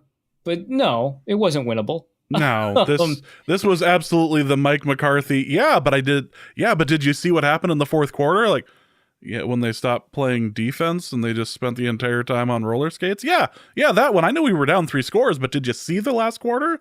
Did you see how well Dak played there? It was fantastic. We were down 3 scores and we got 3 scores. What are you complaining about? Guy. They're not the same unit. It was absolutely just enough to get some of the blame pointed away from whatever Zimmer was trying to do on defense. It was perfect because, like, last week you could have said, okay, well, Zimmer versus Alvin Kamara, that kind of doesn't count, right? That's only really gone well once. Yeah, exactly. Like, okay, fine. But you got to handle teams like the Ravens. Like, I'm not saying the Ravens aren't great offensively. They are. But if your whole deal is that you come back to coaching because you didn't want people to think that you sucked, you got to handle the Ravens, man. You get maybe 2 games the whole year where you can get embarrassed. And you can't use that currency up in week 3. Like, I don't know, man. Yeah, Dak really bailed him out on that. It's like, just like, so that you look at the end of the game, oh, well, they were only lost by 3. It's like, yeah, about that 3 is, it should have been way, way more. Like, congrats on getting an onside kick, but you still had 2 scores to go after you got the onside kick. Yeah, Dak had 140 yards at the half, and then in the third quarter had 52 more yards. And so, like, okay, 192-yard game, that's not like awful, but when you're behind by that much, and obviously it depends on the number of attempts. I'm just trying to like communicate like how often he was used and stuff like that. So it's on 26 attempts. Okay, like 192 yards on 22 attempts. That's like certainly not bad, or 26 attempts, certainly not bad. But 7.4. But he finished the game with 379 yards. Like he had a whole game in the fourth quarter. Like it was really just a tale of one quarter versus three quarters. He had 187 yards in the fourth quarter on 25 attempts. Like just cuckoo banana stuff. Like this is fake football. We have now screwed up all the statistics. Now, mind you, a website like RBs Don't Matter will thread out any snaps that occur while a team is like within a certain percentage. You can choose, but like if you set the win probability at 96% or less to be included, it's going to exclude a lot of these DAC snaps. So keep that in mind, that some websites might account for this, but a lot won't. So this guy got 379 yards, 190 of them are not real. And a lot of penalties that were, sure, penalties. The Ravens ended up with like 110 yards or 105 yards in penalties, and you look at them and you're like, I don't know about that. I don't know about that. Yeah. I don't know about that. It was certainly something, but congrats on doing just enough to skew the conversation on Monday morning. So have fun with that. Arif, what did you learn today? Aside from the Bryce Young thing, when you looked at the 5 most efficient quarterbacks in the NFL through 2 weeks, you saw, well-known luminaries like Derek Carr, Baker Mayfield, Sam Darnold at the top. Well, only one of those 3 remains at the top. Baker had an awful game against Denver, of all teams. Bo Nix had a pretty good game. You know how difficult it is for me to admit this. Mm-hmm. Bo Nix had like a pretty good game. Not great. His ADOT was relatively low relative to the NFL. Relative to himself, extremely high. So he did push the ball a little bit. His yards per attempt was fine, which is, again, substantially better than where it was. And his rushing was phenomenal, 47 yards on 9 attempts. I don't know what went wrong with the Buccaneers defense, but I had figured that because they are such a great tackling team, specifically their cornerbacks, that they would be really well conditioned to beat up on a team that relies on yards after the catch, especially for their receivers. But nope, the Buccaneers just didn't have it. Their best player was the former Gophers and Ducks running back Bucky Irving, which I that's probably not great. But yeah, we don't know anything about any of these quarterbacks that don't have like a sustained history of success. We might find this out about Malik Willis next week, assuming he plays, which he probably won't based off of the way people were talking about Jordan Love this week. We'll find out from Justice, I suppose. But yeah, Philadelphia is fine. Not wonderful, but fine. Beat up on the Saints defense or Saints offense that had prior to this scored on every single possession. Mind you, the Saints had already played the Panthers, and so that definitely skewed a bunch of statistics. I'm trying to remember who played the Panthers week 1. It wasn't the Buccaneers, was it? No, they played the Commanders. The Panthers played the Saints week 1. The Saints. Okay. So week 2, the Panthers played the Chargers. Yeah. All of those teams, mind you, Justin Herbert got hurt.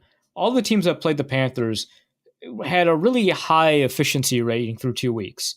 And then in week 3, neither of them did. Again, the Chargers did lose their quarterback partway through the game, which there was a debate about whether or not he was even going to play in the game in the first place. So whatever. So it does change things a little bit, but you do have to account for the opponent in these pretty small samples, things that you're learning. Oh, also the Dolphins are more turbo effed than I thought. Jesus. Oh my God. Yeah, that's not good for them. Yeah, and they were talking about how Skylar Thompson might have had a punctured lung. Like the broadcast, so I wasn't paying a ton of attention to this broadcast, but at some point they go to the sideline reporter and they're like, "Hey, so what's going on with Skylar Thompson, who had left the game, and Tim Boyle was in?" And she's like, "Yeah, he's in the medical tent. He's had a chest injury. He's not coming back out. He's being ruled out for the game." And then the announcers were like, "Yeah, so what is it, like a punctured lung?" They didn't say it like that, but it was like, they essentially were like, "Feels like a punctured lung," which I was like, that is a wild thing for a broadcast to say. Just like, she says something vague like chest, and the broadcast is like, "Oh yeah, definitely a punctured lung." Like, that's a lot. What? So I don't know if that's from something or if just an announcer was just going wild. But if that's oh my God, if that's the case, Jesus. There's two, from a human perspective, there's two really bad outcomes to this. One, obviously, Skylar Thompson is hurt. His lung is punctured. No one wants that. I hate that. Two, this might encourage Tua to come back. By God, please. It sounds like he's planning on it based off of the way, again, the broadcast was talking, like in a month or whatever. But I strongly urge him to reconsider. Not that he's listening to Norse Code. Not that he's listening to anybody that's urging him to reconsider. Mike McDaniel made a whole thing about how people shouldn't tell him what his decision should be, which is fine, I guess. But like, also, I am going to have an opinion on it, which is that he should retire. That's the second outcome, I think, of the Dolphins quarterback situation, which may or may not involve a punctured lung. Is that Tua might think that he needs to come back. And I would hope that he doesn't think about football for a little bit. So that's what's happening over and the Seahawks absolutely dominated. They were like 4.5-point favorites or something like that against the Dolphins with Skylar Thompson in, which was crazy. Somebody may or may not have put some action on Seahawks minus 4.5. I can assure you that they were just looking at the numbers and they're not fans of the Seahawks or anything. Oh, okay. That's important. Yeah, it is. Yeah. And they came away really happy, whoever they were. They seemed like they should have been touchdown favorites, honestly. And then Skylar Thompson left the game. Oh, Jesus. I was actually just looking up to see if Joe Flacco is available to grab, and he is. He is a backup on the Colts. God, the Colts are too smart. The Colts grabbed him, so I don't. Also, how did the Colts win today? They win 21-16, and you'd say, oh, it's because they were playing the Bears. But if you look at just how Anthony Richardson played and just how Caleb Williams played, you'd be like, wait, what? Well, did you see the end of the game? I didn't. So here's what ended up happening. The Bears ended up scoring a touchdown. Great. And then there was just a little bit more than 2 minutes left. They kicked without the timeouts to stop the clock. And they bet that they were going to be able to stop it. So they bet on the Colts not getting one first down? Correct. Because that's all it would take, right? Oh, yes. My God. And that's exactly what ended up happening quickly. Oh, they have Jonathan Eberflus. Do the Bears know that they have Jonathan Taylor?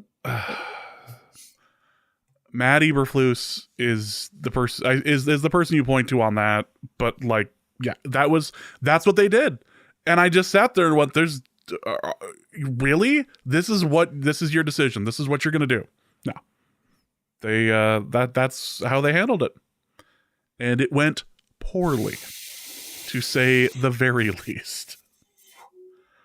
Well, Anthony Richardson played awful. Yep. And Caleb Williams played okay. He was still overthrowing and putting the ball in places that it shouldn't have gone. Yeah, I don't want to he had 52 passing attempts. Some of them were going to look good. But Jesus. Anthony Richardson had 20 attempts through 2 picks. They're not close. Man. Yeah, anyway, that's stuff we learned. Yeah, the ending of the Bears game would be infuriating if you cared for the Bears and weren't just rabidly cheering for the under for the year for them. I think my brain can't process the way that you described the end of that game. That's insane. That's what, like, I can't wait for, like, later if you, like, pull it up on, like, either NFL Plus or on YouTube and just go, I have to see if James was, like, wrong about no. As it turns out, that's exactly like, were you on what the happened. other side of the 2-minute warning, or like that's crazy. Nope. We learned God hates the Browns, which we always knew, but now we've got like a good reason to think that he does. And for once, I think we're on God's side here, right? Well, it's sometimes. Cat Williams made a big deal back in January about being on God's side, so I feel like it might be God's year. But yes, the Browns are not a team that people should cheer for. They should be pointed at and laughed at. Great. Deshaun Watson was sacked 8 times. I wanted to say, hell yeah. Every time he dropped back, it looked more terrifying. Which also, a thing came out either this week or the week before when they were talking about Jameis Winston, who had like backup for the Browns.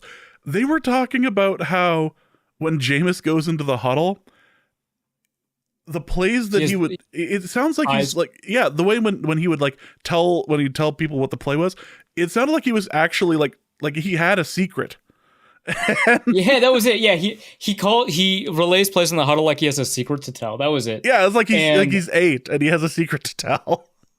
Yeah, which is so funny. I think it was Jerome Ford told Cleveland media that, and then a different former teammate or current teammate of Jameis Winston quote tweeted it with like, yeah, his eyes are wide as hell. I love that. He is chaos personified. He's behaving like a kid out there. Yeah, right, yeah. Okay, I just looked it up. 17 quarterback hits on Deshaun Watson. 17. Woof. Yeah, it must suck, guy. I don't know that I would want to continue playing the position. But I think you should strongly consider retiring. But there's a lot of money at stake. But just throwing that out there. Well, let's go to the mailbag. Kyle Segal. Hey, Kyle. Kyle asks, the Texans frankly squeaked by a bad Colts team and a terrible Bears team. Then they got mollywopped, his words, not mine, by our Vikings. Are we at risk of thinking we did a good thing when we really just beat a bad team? Okay, Kyle, I very much appreciate the cold water devil's advocate stuff here on the Vikings win over the Texans. But we've got like a couple of things that can help kind of mediate this. One, the Vikings beat up on another team that we consider to be good, the San Francisco 49ers. That might tell us that the Vikings are probably, in addition, like a good team, right? So you compare their performance against like another element that, mind you, the 49ers just lost to the Rams, but we consider them to be a good team.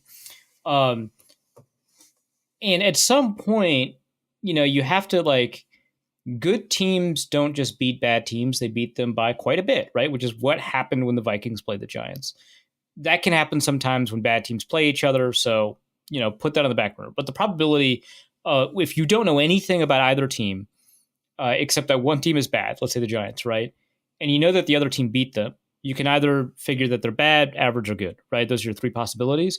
And it moves much closer to the likelihood of good, the larger that scoring differential is.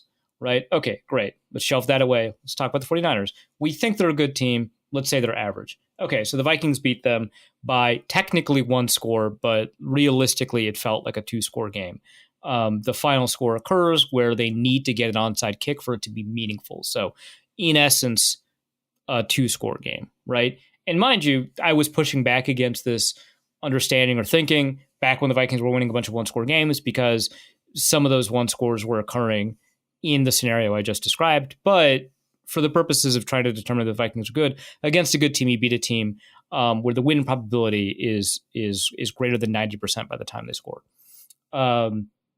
And then they take another team that we purport to be good based off of their performance last year and their performance against two other teams this year. And they beat them by multiple scores. And I mean, one of those scores, like the score that ends up occurring does not meaningfully change the outcome at any point in the game, right? Like if they had scored the 7 points at the beginning and then the Vikings then rattled off 34 unanswered, I think that would actually be a little bit different. But the Vikings scored a bunch. Then the Texans scored after the game was within 95% chance of winning for the Vikings, and that score didn't meaningfully change that percentage. And so they beat them by even more than the score differential would suggest, right? Okay. Now the Texans beat some bad teams by a fairly decent margin. I would wager that they're probably also a good team.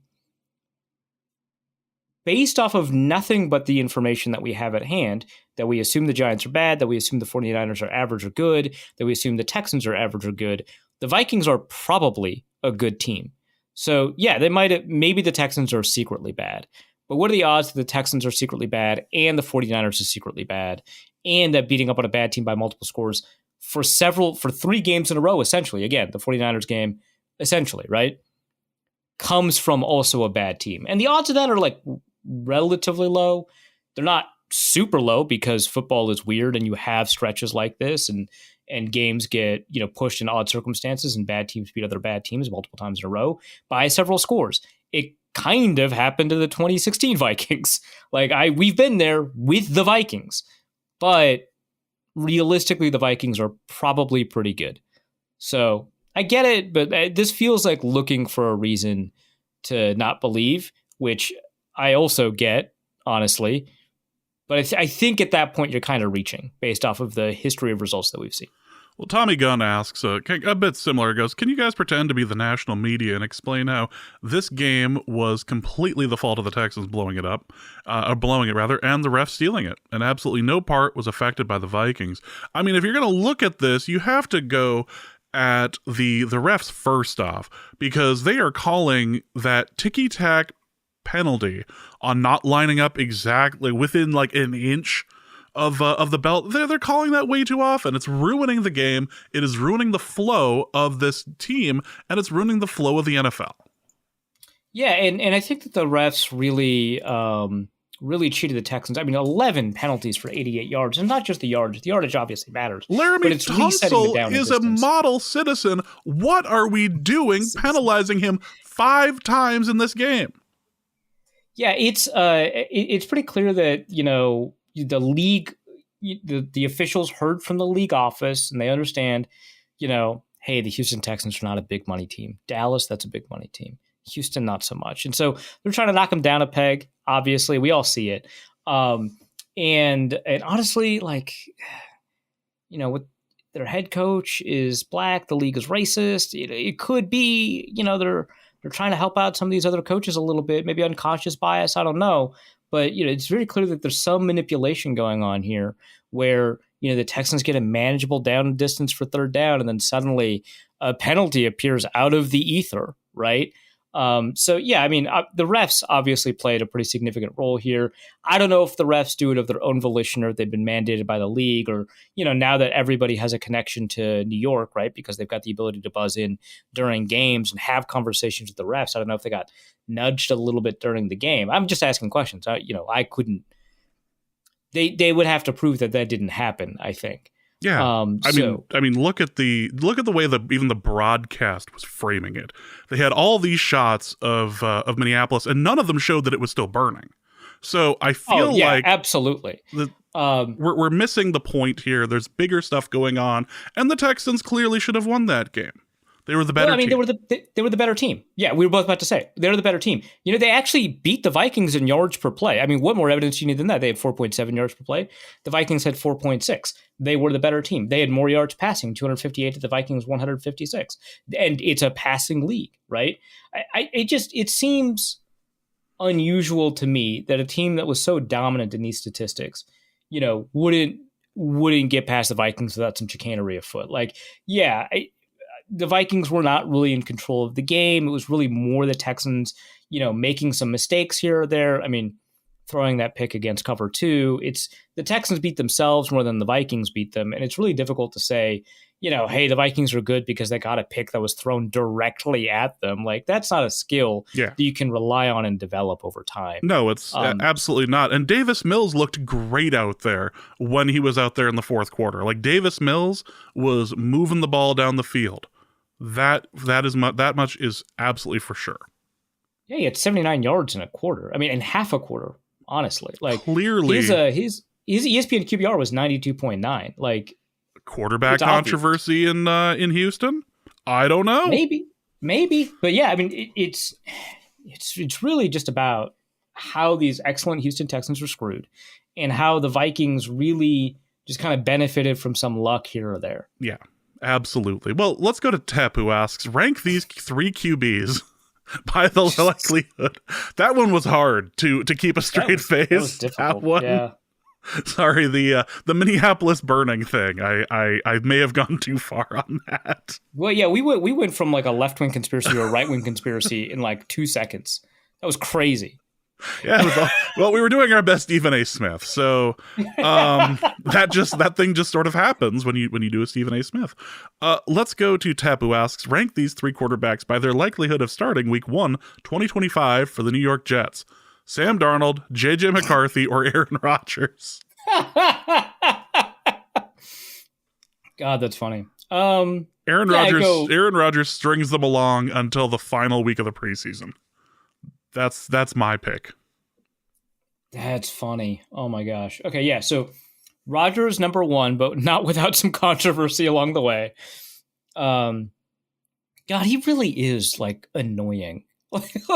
Like, I know Vikings fans think he's annoying, and that's fine. And a bunch of national media now also find him annoying, but he's just so obnoxious. Like, it felt the most silenced man in America with a Netflix documentary coming out about him. God. Final nail in the woke coffin. It just felt worse watching him than it's felt like it's ever felt. Like, good Lord. Anyway, Rodgers number 1, Darnold number 2. That would be so funny, dude. Darnold came back. Which, like, why would he? Like, Can you envision a scenario where you return to that job? Yeah, he's like, okay, I had an excellent year. I'm hitting free agency after, throwing for 4,000 yards and only 10 picks and 30 plus touchdowns. Deep playoff run, all of that. And the only team to offer me a contract is the Jets. F all of you. I'm retiring. I am going to the CFL, and I am just going to win trophies. That is all I am going to do with the rest of my days. CFL legend Sam Darnold. And then J.J. McCarthy 3. Okay. Yeah, that seems fair. The Brandon Powell Doctrine asks, for Arif's screen time corner, have Bradbury and Ingram measurably improved on pass blocking, or are they merely benefiting by the existence of the screen game? I don't think they're benefiting from anything. I think they're bad, and they're measurably bad, and they don't look any better. In fact, I suggested earlier that they might be getting worse, ? We're just not noticing them because the Vikings are like winning. That's basically it. Next question is from Aaron from South Dakota, who asks, how close is Nessie from going through the glass for the Optimism shotgun? It feels like the fan base is getting pretty optimistic.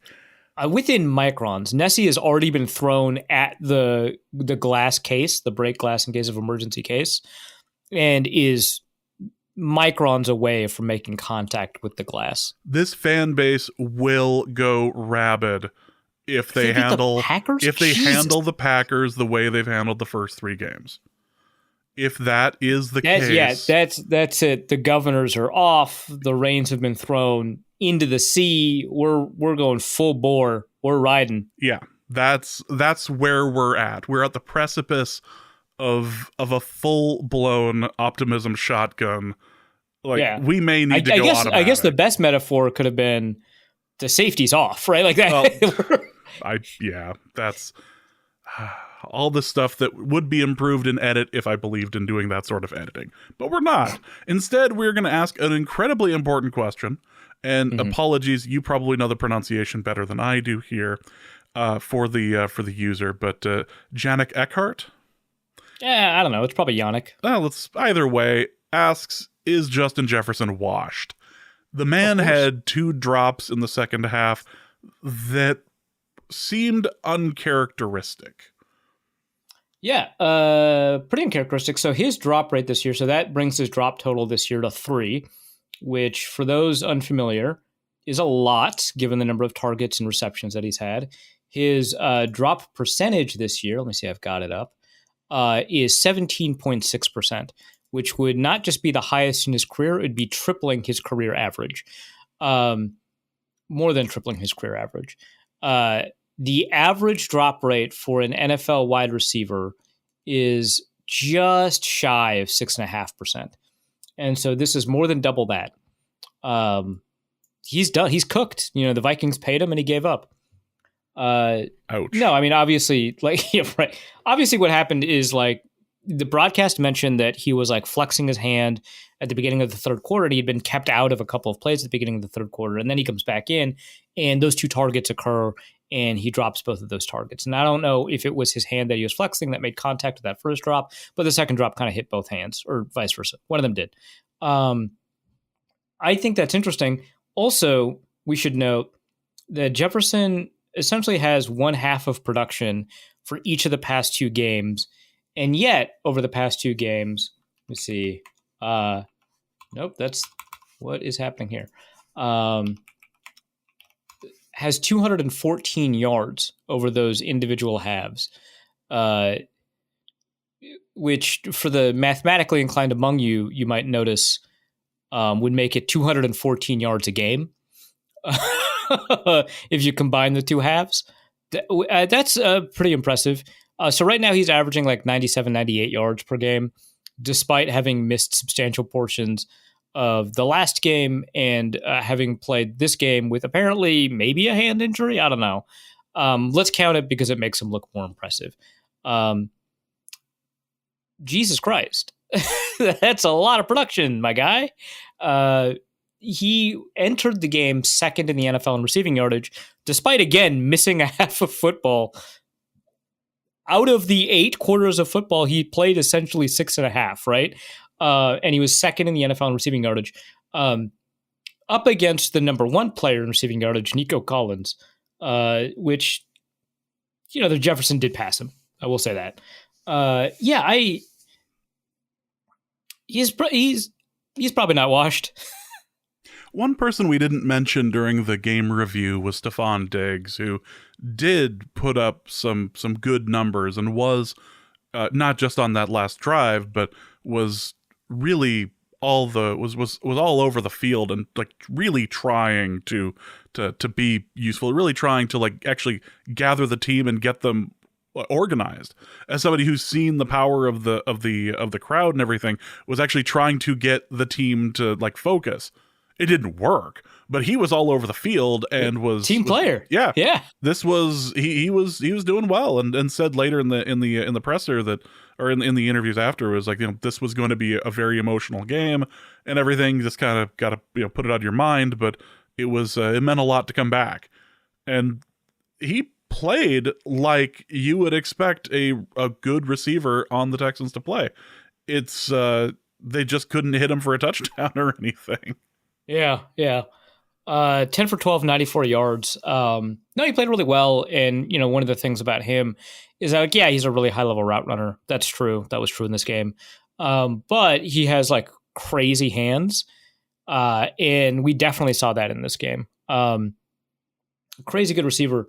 What was kind of cool is that evidently he also had a passing attempt. Evidently, after the game, both before and after press availability, he spent a lot of time with Vikings fans, taking pictures of them and stuff like that.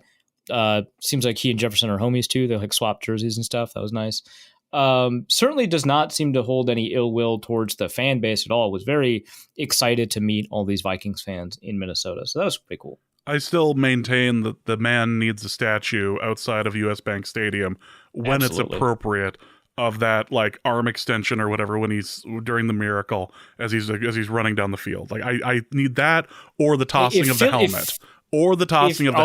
I would love the tossing of the helmet, especially if it looks like the Mary Tyler Moore. Yes, that.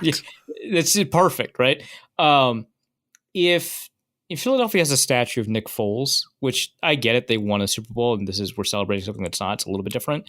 But, like, honestly, that was like 3 games, right? If they have a statue of Nick Foles, I think we can manage a statue of Stephon Diggs. Maybe if we just get the catch, and if we can get Lattimore's corpse in the shot too, like just all of the Saints just hitting each other on the sideline, and then Diggs is like it catches the ball. Like, I'd be fine with that too. Lattimore on the ground, Marcus Williams like leaning in the wrong direction. Yep. God, going, oh awesome. No, as he's just getting like knocked out of the play. Be fantastic. Yeah. Skibbleshanks the Railway Cat asks, other than Darnold, because quarterbacks have oversized importance, who has been the most important new man on the Minnesota Vikings this season? Nice. Oh, man. Maybe Andrew Van Ginkel, right? Like, Van Ginkel seems like a very, very obvious answer there. Yeah, I'm like trying to think like, okay, well, on offense, it's easier to find an individual as a standout performance that impacts games than defense, but they didn't really like add anyone on offense. Other than Aaron Jones, yeah. Yeah, and like he's been great, but he's splitting time with Ty Chandler. 1, 2, he is a running back, and yeah, we bag on running backs enough, but like compared to the impact that Andrew Van Ginkel has had, it's been extraordinary. You just don't want to encourage running backs. I'm sorry. That's just nip that behavior in the bud. You encourage them, they ask to be paid, and that leads to problems. Zach Dixon asks, is there a game left on the schedule that the Vikings should not be favored in? I mean, it sounds like they're not favored next week, you said? They are not. At the moment, they are 2-point underdogs against the Packers. That... Well, this is going to keep happening for a little bit. Yeah, there will be a correction eventually if the Vikings continue to play like this. But in my mind, if this is sustainable, then the only game should be that final game against the Lions when they would be potentially resting starters. That's probably it if the team is to continue on this path. Again, I know how all this ends, so I'm fine with it. I'm enjoying how fun this team is. I know well what is coming. It looks like the London game, they are also not favored. Obviously, there's not enough money moving on these games for it to be like a meaningful, this is what the odds are. But at the moment, if you were to attempt to place a wager on the Vikings versus Jets, the Jets are favored by either 3.5 or 4 points, depending on the book that you're looking at. So something to keep in mind. Again, these first 5 weeks were supposed to be super difficult. And, I guess in a sense they were, but like that's where most of the disfavorable odds should come from. Obviously, they'll be playing the Lions right after the bye in week 7, but that's at least at home. So yeah, there's I guess maybe both Lions games, but especially the away game late in the season that might include sitting. Who knows? But it's also going to be an away game against a Lions team that has been playing pretty well. So that's probably it. But after that, the schedule looks kind of weak. You got the Rams, who just had a great game against the 49ers as well. That one is at the Rams, so maybe. Yeah, I don't know. A lot of, but the Rams and Chargers don't really get home field advantage in LA. The Rams more than the Chargers, but yes. Yeah, so things could be difficult there. Joe asks, for Arif's, sacks are a quarterback stat corner. What was the root cause of Darnold getting sacked 4 times? Trying to find a weakness on this team because Lord knows that optimism shotgun is lurking. We did talk a little bit about this in the preview, I suppose. A lot of it is Darnold just attempting to make a play when he doesn't need to. Yeah. He's not a guy that throws the ball away all that often. I think he has 1 throwaway in this game. He doesn't throw the ball away that much. He scrambles, moves around a lot. He a little bit overestimates his ability to scramble and find a play. Sometimes it works out. Often it doesn't. But there is interior pressure that's showing up quickly. But he's the one creating the sacks out of that pressure. Yeah.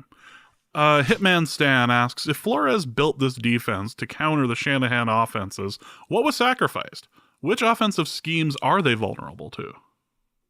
I would imagine that they are vulnerable to schemes that find ways to get players deep quickly. And by that, I mean, don't rely on stuff like play action, have a decent amount of protection, but specifically players that can get off of the line of scrimmage with enough get up and go that they can be pressed. Not that the Vikings press that much, but when you're adjusting your scheme, you might want to press. I don't know. But start flooding deep zones quickly. And, there is a perception, and it is generally held up, that the longer developing the play, the deeper the passes. But some of these streaks you can get off on a 3-yard drop back. Really depends on the team and the players. So relatively quick deep shots, which are somewhat rare. That's important. I think teams that have the ability to max protect a lot, which you don't see a ton in Shanahan offenses, the teams that'll tighten up. So probably actually the Lions scheme might not be a bad example of one. So Ben Johnson is not part of the Shanahan school. They have just implemented a lot of concepts from Jared Goff's time in Los Angeles that it can look like that a lot. But honestly, their personnel doesn't really fit that a ton. It's not that tied to personnel, but it doesn't fit that a ton. And they might be able to tighten up and do some deep dropbacks. Also, I mean, the Vikings have shut down runs to the outside really well. That's how they beat San Francisco. I do think that could be a pressure point if they go up against a team that has like a better blocking tight end that has the ability to run like to Stephon Gilmore or something like that. So yeah, that's probably it. This is kind of older style of scheme is the best way to put it. But because the Shanahan style offense is so prevalent across the NFL now, there's like less schematic diversity than there's ever been. And I mean, I can't quantify that. That might be wrong, but it feels like it. And the NFL has long held a reputation of not having very much schematic diversity. Having a modern update in iteration to kind of the Norv Turner 7-step dropback offenses that Teddy was subject to, having a modern version of that might be able to beat the scheme that has better answers to the blitz, that has the ability to stress these deep zones and so on, because it's like a quarters team, right? And you can find ways to beat quarters, whether it's through attacking the seams and flooding the zones or through sending crossers and occupying the far safety, with like a Mills concept or something where you send a post and a crosser and attack the same safety with those two players.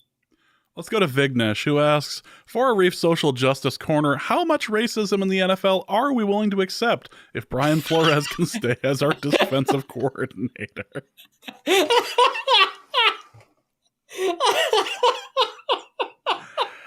I had to include that. It's like a little scale, like, no, on the one hand. Yeah. Well, you're just slowly turning it up. It's like the drill tweet, yeah. Yeah. Let's go to Jordan Hankey, who asks, is next week against the Packers our first opportunity for a Super Bowl this season, or has one of our victories so far this year already garnered us a Super Bowl I was unaware of?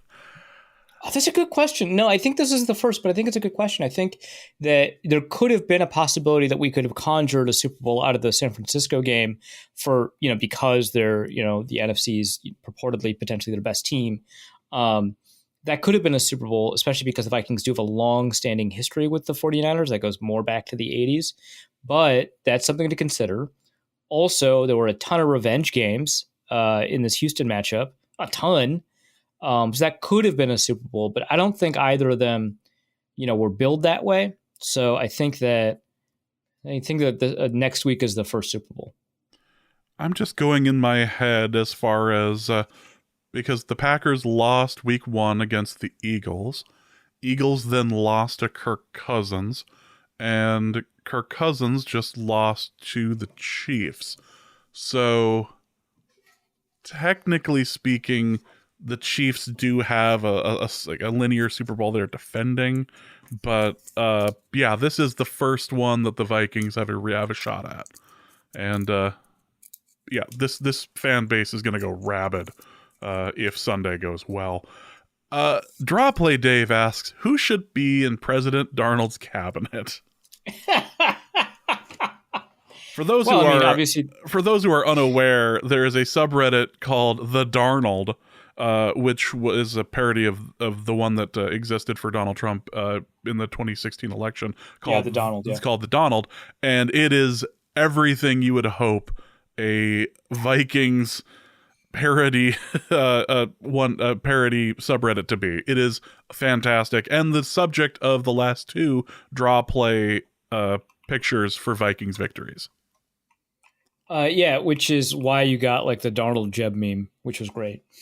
I mean, Brian Flores is obviously the Secretary of Defense. I don't think there's any. I mean, that just seems clear. Right? Yeah, that's the obvious one. Yeah, probably Brzezinski is the Secretary of the Treasury, right? You know, we could probably build this out if we had enough time, but also we'd get pretty esoteric by the time we get to like Health and Human Services, right? Be like, yeah, we could do the whole thing, and then you'd have to figure out where special teams kind of fit into all of this. Is that health and human safety? Like, where are we going with it? So,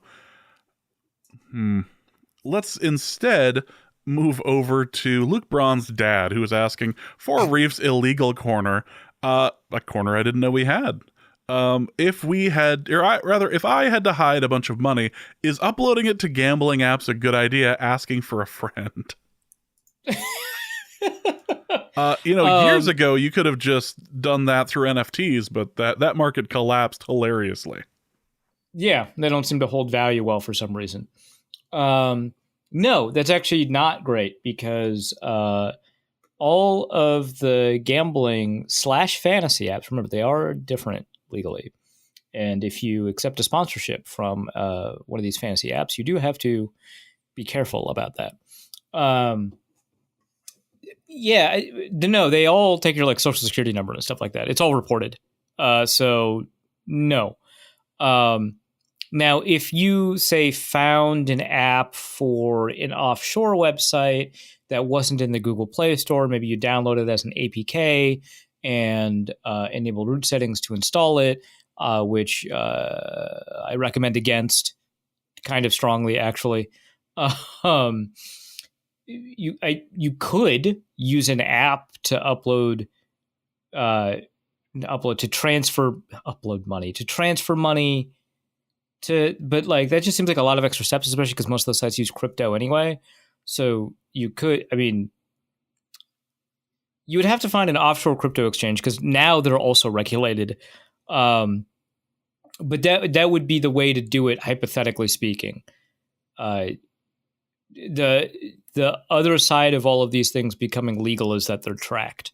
So that's something that you should keep in mind. Yeah. I want just to start a small business and run it at a loss. That's what I'm doing. Yeah, everyone should just follow Arif for tax advice. Not gambling. Not gambling advice, just tax advice.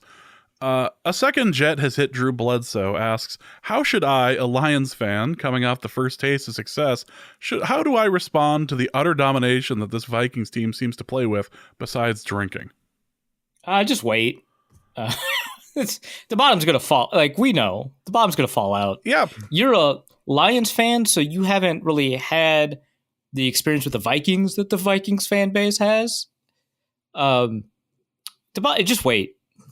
It's going to end like at some point. When Darnold is getting looked at tomorrow officially, and hopefully we're in a situation where nothing happens out of that. Jesus. But it's absolutely one of those things where, like, when Darnold went down and it was Danielle Hunter who went low on him, my only thought was, oh, perfect. Okay. Yeah, that's if this is it. It ended a little earlier than I would have liked. Fine. We've had faster, oh Jesus, it's all over moments. Like Sam Bradford, week one. That's the week first thing I thought. Wow, Sam Bradford is the greatest quarterback on the planet. Oh, he's out for the rest of the year. He like bombed the Saints 350 something yards or something like that. Bunch of touchdowns. Looked amazing. Looked perfect. And played the whole game, by the way. Yep.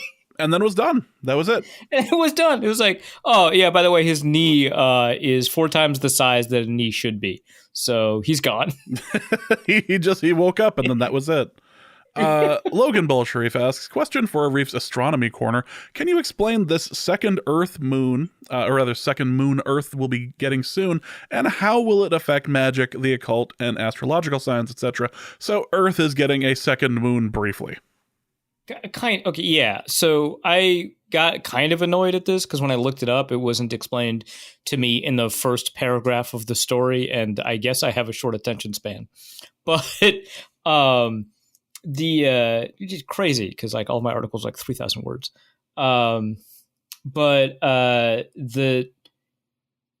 got mad because I was like, oh, there's going to be a moon-sized object within viewing distance of the Earth.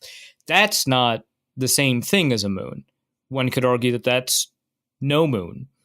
But, and so that's the impression that I was left with. It would be a moonish size object that you could see that would just be kind of passing by, definitely altered by the gravity of the Earth, but not, and I started ranting to James, like, no, like at the very least, a moon is a satellite, and so it has to be in Earth's orbit.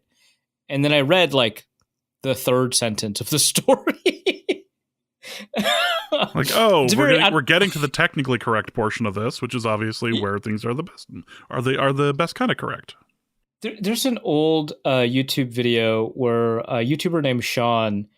The title of the video is "Sargon of Akkad Can't Read," and in that video, Sargon, who's a political figure, is like or a political commentator. I guess he's a figure. He did run for office, I guess, but he's a political commentator with like a very, very specific bent, and it's very clear that he views everything through that particular bias. Starts reading the news live on stream and reacting to it without realizing that like the next sentence will address his concern or refute his claim. And it's a comedy of errors. It's great. And it's exactly what happened to me reading this as I got angry with James in the pre-show call. I was like, it has to. So it will briefly be captured by the Earth in what they defined as like a horseshoe-shaped trajectory. So it'll be in orbit of the Earth. That's the language that they used for about 2 months. It's extremely small, 11 meters in diameter. So like 37 feet or something like that. Which then I think now it's not a moon, in my opinion, for a completely different reason. That's tiny. The Earth definitely has stuff like that's orbiting it that is that big. Like we have so much space debris very close to the Earth, not like as far away as this will be. But so now that is my concern. And because it's that small, I think it'll have very little astrological impact. I don't love that this was in the astronomy corner and not the astrology corner. It is more of an astrology question because of the magic element here. But you can't see it. Like all of the astrology stuff, you can just see from Earth. And you can't like see this with like basic instrumentation. So it doesn't count, according to my interpretation of astrology. It's not something an astrologist, it's not a tale an astrologist would tell you. Right. I don't like me either, okay? I don't like me either. Yeah, it's just a podcast of loathing. I get it. Yeah, that's boy.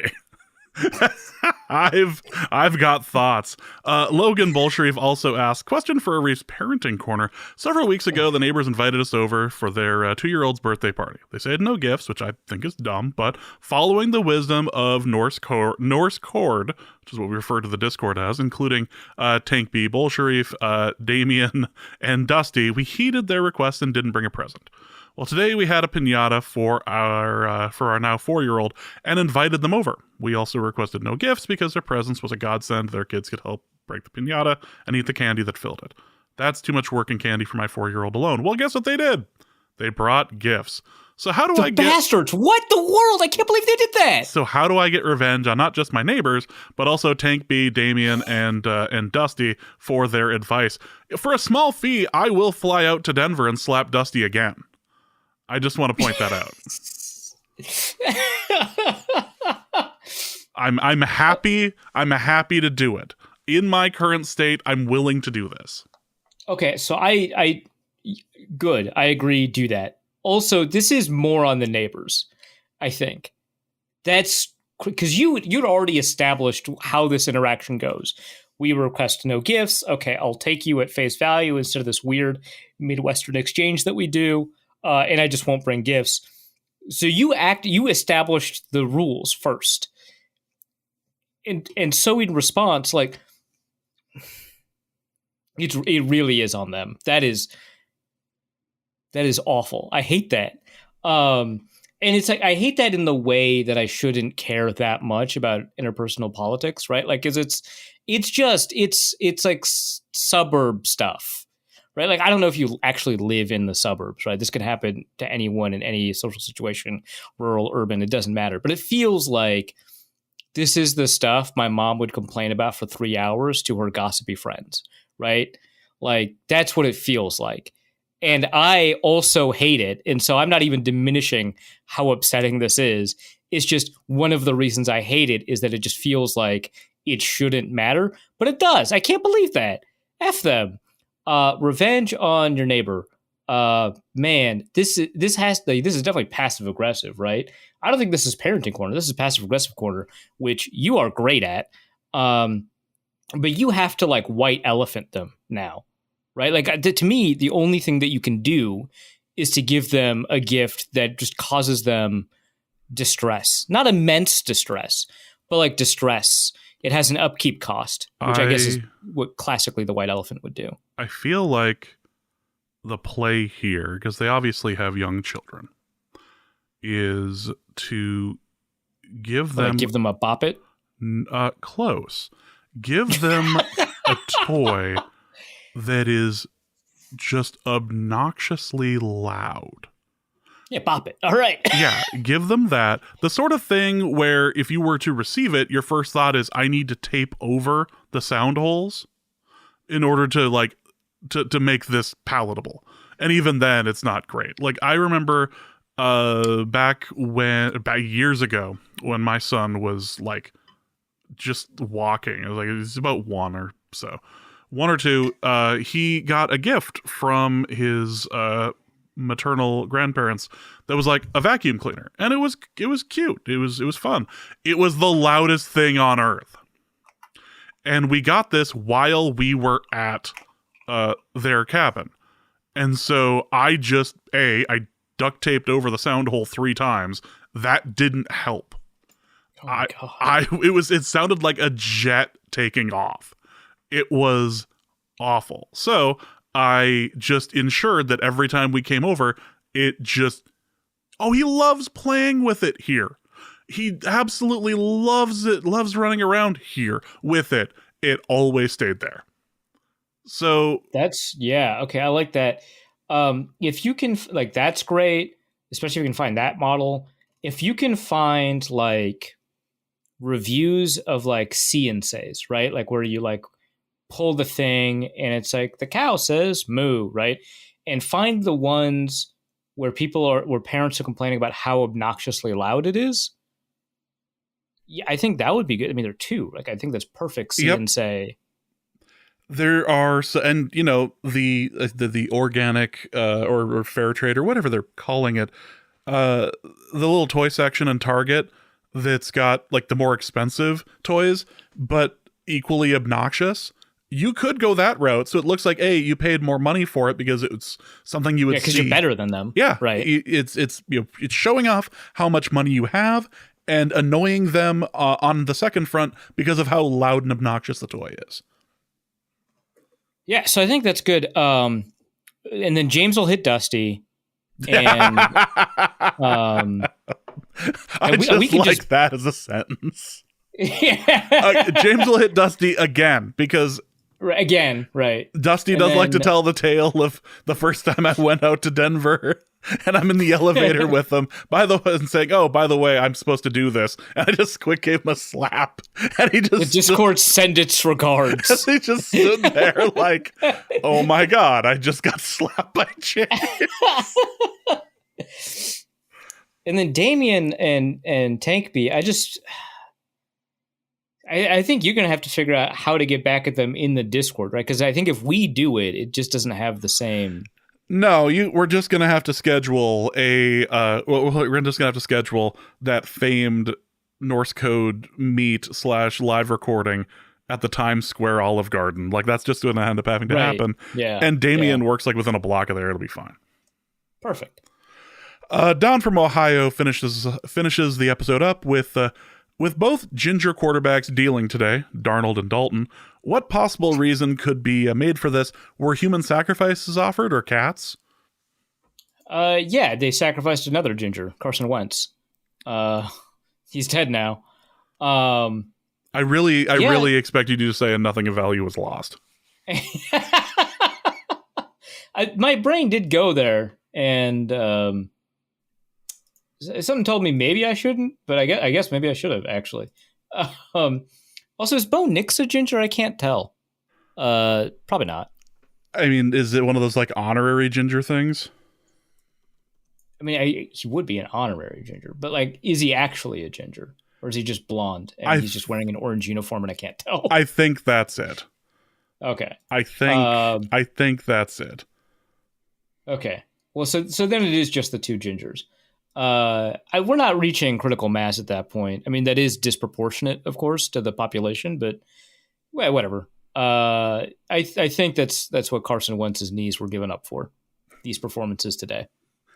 Well, that is going to be it for this episode of Norse Code. We hope you guys have enjoyed it.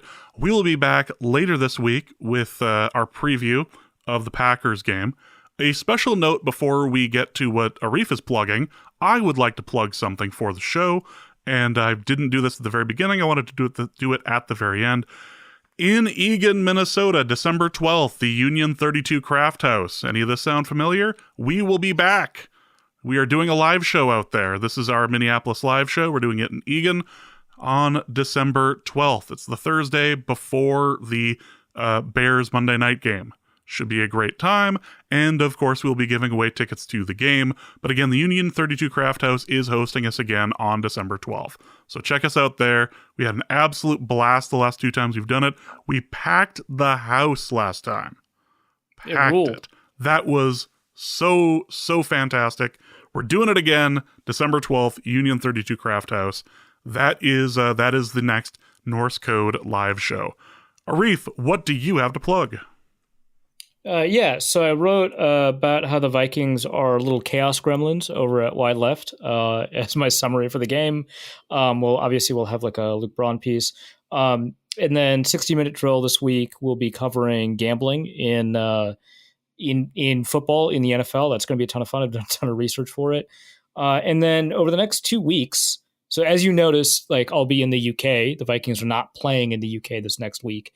Over the next 2 weeks, I'll be working on trying to figure out a story that's maybe analogous to the story from a couple of years ago just 2 years ago, right? About the Vikings and Saints playing each other. It's one of those stories that I'm like really happy to have written. That's over at another website. So I'm going to see if I can write something somewhat similar, combining the histories of the Jets, the Vikings, and the relationship to the United Kingdom. So that's going to be what the next 2 weeks are about for me. Well, that's it for this episode of Norse Code. We'll be back later this week. For Arif, my name is James. Thank you guys so much for listening. And please remember that it's 4th and 12 out there. You really think they're going to run the ball? And we'll be back soon. Norse Code is the largest and only division of Norse Code LLC. You can find Norse Code on the Daily Norseman, SB Nation's Vikings blog at dailynorseman.com. You can also find it on iTunes, Apple Podcasts, Stitcher, Spotify, Google Play, and wherever fine podcasts are aggregated. Our Vikings blogger extraordinaire and generally useful human is Arif Hassan of... and he can be found on Twitter at Arif Hassan NFL. I'm your producer and host, and my name is James Pagashnik. You can find me at the show's official Twitter feed at NorseCodeDN or at my personal account at Big Mono.